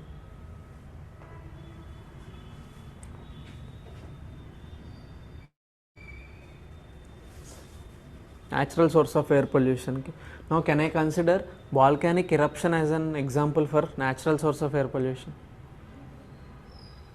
Right? Volcanic eruption gaani ledanante forest fire, because konni forest fires entante they are occurring naturally and present me news observe cheste. Now observe the extremities news lo nenu ninna headline chusinapudu. So France lo enti anante forest fires ekkuvayi. Now extreme temperature and Europe mottam kuda heat waves unnai. అదే అటు సీకి అటువైపు ఉన్న యూఎస్లో observe చేస్తే you are seeing hurricanes. So బేసిక్గా cyclones అన్నది చూస్తూ ఉన్నాం అక్కడ. Name the local naming that is given to the cyclones right. So అలాంటి extremities that is purely a consequence of climate change. ఇదంతా కూడా క్లైమేట్ చేంజ్ వల్ల జరుగుతున్నవే. ఓకే. దాని తర్వాత the name of the institute under department of biotechnology ఉన్నారు. And emerging technology మీకు స్టార్టింగ్లో చెప్పాను గుర్తుందా. So different technologies and the corresponding scientist who is involved behind it right. So మళ్ళీ location based question, radio astronomy centre ఎక్కడుంది అని. And Dhruva which is actually India's largest nuclear research reactor. ఈ research రియాక్టర్కి సంబంధించి అసర్షన్ రీజన్ బేస్డ్ ఏంటంటే 2 statements ఇస్తారు. First statement will be an assertion based statement. అంటే ఏదన్నా ఒక విషయానికి సంబంధించి అంశానికి సంబంధించి అదొక స్టేట్ చేస్తూ ఇస్తారు స్టేట్మెంట్. రీజన్ అన్నది ఏంటంటే ఈ 2వ సెంటెన్స్లో the reason will be given, ఎందుకని ఫస్ట్ స్టేట్మెంట్లో ఇచ్చిన అంశం అన్నది ఆ విధంగా ఉంది అని. సో ఒకవేళ కింద ఇచ్చినది ఎక్స్ప్లెయిన్ చేస్తుంది అనుకోండి, so you have to pick the option. Even options కూడా ఏ విధంగా ఇస్తారంటే both assertion and reason are true and reason is explaining assertion. రెండు ట్రూవే but reason is not explaining assertion. లేదనంటే అసర్షన్ ట్రూ అయ్యి రీజన్ ఫాల్స్ అవ్వడం, లేదా అసర్షనే ఫాల్స్ అయ్యి రీజన్ ట్రూ అవ్వడం. ఈ 4 కాంబినేషన్స్ ఆప్షన్స్ ఇస్తారు, మార్క్ చేయాలి. Okay. Similarly national biofuel coordination committee మీద కూడా అలాంటి క్వశ్చన్ అడిగారు. అండ్ ఒకసారి చూడండి, సోలార్ పార్క్, ఇండియాలో ఉండే various solar parks and their capacity, ఇది 2 కాలమ్ ఫార్మాట్గా అడిగారు. రాజస్థాన్, గుజరాత్, తమిళనాడు, ఇలా మహారాష్ట్ర, సో ఇలా వేరియస్ సోలార్ పార్క్స్ అడిగి వాటి రెస్పెక్టివ్ మెగావాట్ కెపాసిటీస్ అడిగారు. సో మోస్ట్లీ ఇలాంటివి ఏంటంటే గుర్తుంటే మనం మార్క్ చేయొచ్చు, ఆర్ ఎల్ స్కిప్ చేయాల్సిన question, because there is a possibility it can go wrong. Okay. So which of the project is not associated with International Solar Alliance. Okay. ఇక్కడ చూడండి, wind energy గురించి అడిగారు మళ్ళీ. Largest producer state of wind. So renewable ఎనర్జీస్లో observe చేస్తే కనుక mostly మీకు wind energy మీద క్వశ్చన్స్ ఎక్కువ అడుగుతూ ఉన్నారు, రైట్. అండ్ ప్రొడ్యూసర్స్, కన్జ్యూమర్స్ మీద 4 స్టేట్మెంట్స్ ఇచ్చి ఐడెంటిఫై ద కరెక్ట్ స్టేట్మెంట్ అని ఒకసారి ఇచ్చారు. ఓకే. బయోటిక్ ఫ్యాక్టర్ అంటూ ఉన్న దానికి క్యారెక్టరిస్టిక్ ఫీచర్ ఏంటి, and what are the name of the forest located in mid latitude areas. So mid latitude అంటే basically tropical and polar regions మధ్యలో. So they are the temperate forests. అదే ఈక్వేటర్కి, trophic of క్యాన్సర్కి మధ్యలో ఉన్న వాటిని tropical forest అంటాం. So ఆ పేరునే జస్ట్ 4 ఆప్షన్ ఇచ్చి కనుక్కోమన్నారు. ఓకే. సో ఫుడ్ చైన్స్లో grazing food chains, so grazing గడ్డి మేయడం. సో వీటికి సంబంధించి బేసిక్గా వీటిని మేస్తాయి, ఆర్ గడ్డిని కానీ లేకపోతే చిన్న చిన్న ప్లాంట్స్ని కానీ. So producers will be the starting point of the grazing food chain. So వాటి మీద అసర్షన్ రీజన్ బేస్డ్ క్వశ్చన్ అడిగారు. అండ్ సాయిల్ అన్నది మెయిన్ రిజర్వాయర్గా, అంటే మెయిన్ న్యూట్రియంట్స్ అన్నీ రిజర్వాయర్ అంటూ ఉన్నామనంటే న్యూట్రియంట్స్ అన్నీ ఆఖరికి ఎక్కడికి చేరుతాయో. సో న్యూట్రియంట్స్ అన్నీ సాయిల్గా సాయిల్లోకి చేరని బయోకెమికల్ సైకిల్ ఏంటి అని అడిగారు. అండ్ IUCNలో CR క్రిటికల్లీ ఎండేంజర్డ్ అంటే ఏంటి అన్నది, right. Type of solid waste management, its function, not a biodegradable waste, right. మళ్ళీ క్లైమేట్ చేంజ్కి సంబంధించి అండ్ CFCస్కి సంబంధించి కూడా అసర్షన్ రీజన్ బేస్డ్ అడిగారు. And pollution and human activities to climate change. And pure ఫ్యాక్చువల్గా ఇలాంటి క్వశ్చన్ కూడా అడిగారు. అంగన్వాడీ వర్కర్లు అన్న వాళ్ళు ఏ పథకం కింద they will be functioning or working అన్నది అడిగారు. So ICDS, integrated child development scheme. So ఈ క్వశ్చన్స్ అన్నీ ఇప్పటివరకు చూసినాం అంతా కూడా మనకి 2017, 2019 అండ్ 2024-25లో అడిగిన స్క్రీనింగ్ అండ్ యువర్ మెయిన్స్,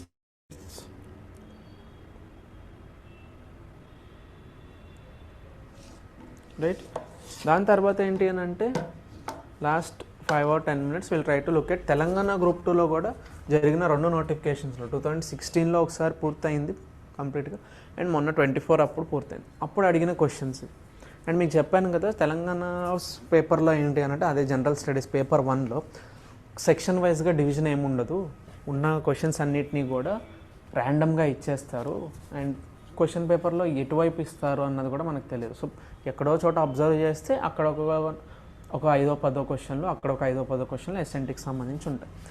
వాటన్నిటిని ఒక దగ్గరికి కంపైల్ చేసి చూసిన తర్వాత this is what I found.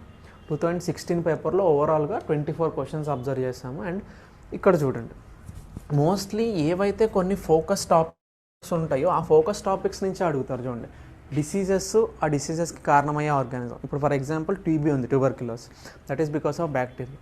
లేదు అని అంటే you will observe the malaria, that is caused by protozoa. లేకపోతే డెంగ్యూ ఫీవర్ ఉంది, చికెన్ గున్యా ఉంది, లేకపోతే కోవిడ్ ఉంది, that is caused by virus. So ఇలా డిసీజ్ ఏంటి అండ్ అది దానికి కారణమయ్యే కాజేటివ్ ఆర్గానిజం ఏంటి అన్న క్వశ్చన్ అడిగి. మిసైల్స్కి సంబంధించి అయితే ఒకటే ఇయర్లో 3 క్వశ్చన్స్. బరాక్ మిసైల్ ఏ కంట్రీతో కొలాబరేట్ అయి చేస్తాం, ఇజ్రాయెల్తో అని. ఇండిజినస్ మిసైల్స్ ఏంటి మనకి, ఇందులో భాగంగా IGDMP చెప్పుకున్నాం, గుర్తుందా? స్టార్టింగ్లో సిలబస్లో చూసాం. Integrated guided missile development programme. So IGDMPలో భాగంగా పృథ్వీ, అగ్ని, ఆకాష్, త్రిశూల్, నాగ్, ఈ ఇండిజినస్ మిసైల్స్ అన్నిటికి సంబంధించిన క్వశ్చన్ ఒకటి అడిగారు. అండ్ బ్రహ్మోస్, ఇక్కడ అబ్జర్వ్ చేయండి, బ్రహ్మోస్ అన్నది ఆల్మోస్ట్ ఐ థింక్ ముందు ఏపీలో కూడా అబ్జర్వ్ చేశాము.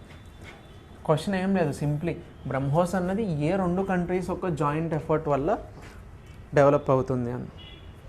ఐ థింక్ ఇక్కడ కూడా అడిగినట్టున్నారు, BrahMos developed by. So AP 2025లోనూ అడిగారు అండ్ 2016లో అది ఆల్రెడీ టీజీపీఎస్సీలో అడిగేశారు చూడండి.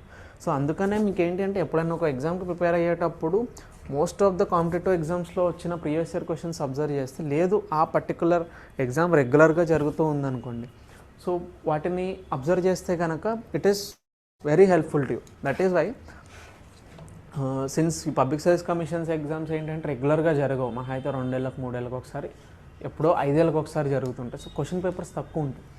అందుకనే most of the students, some of them have asked me CGL కానీ ఇలాంటి వాటికి ఎలా ప్రిపేర్ అవ్వాలంటే అవి రెగ్యులర్గా ఎవ్రీ ఇయర్ జరుగుతాయి కాబట్టి it is enough if you practice the previous year questions. వాటికి మళ్ళీ విడిగా బుక్స్ చూడాల్సిన పని లేదు.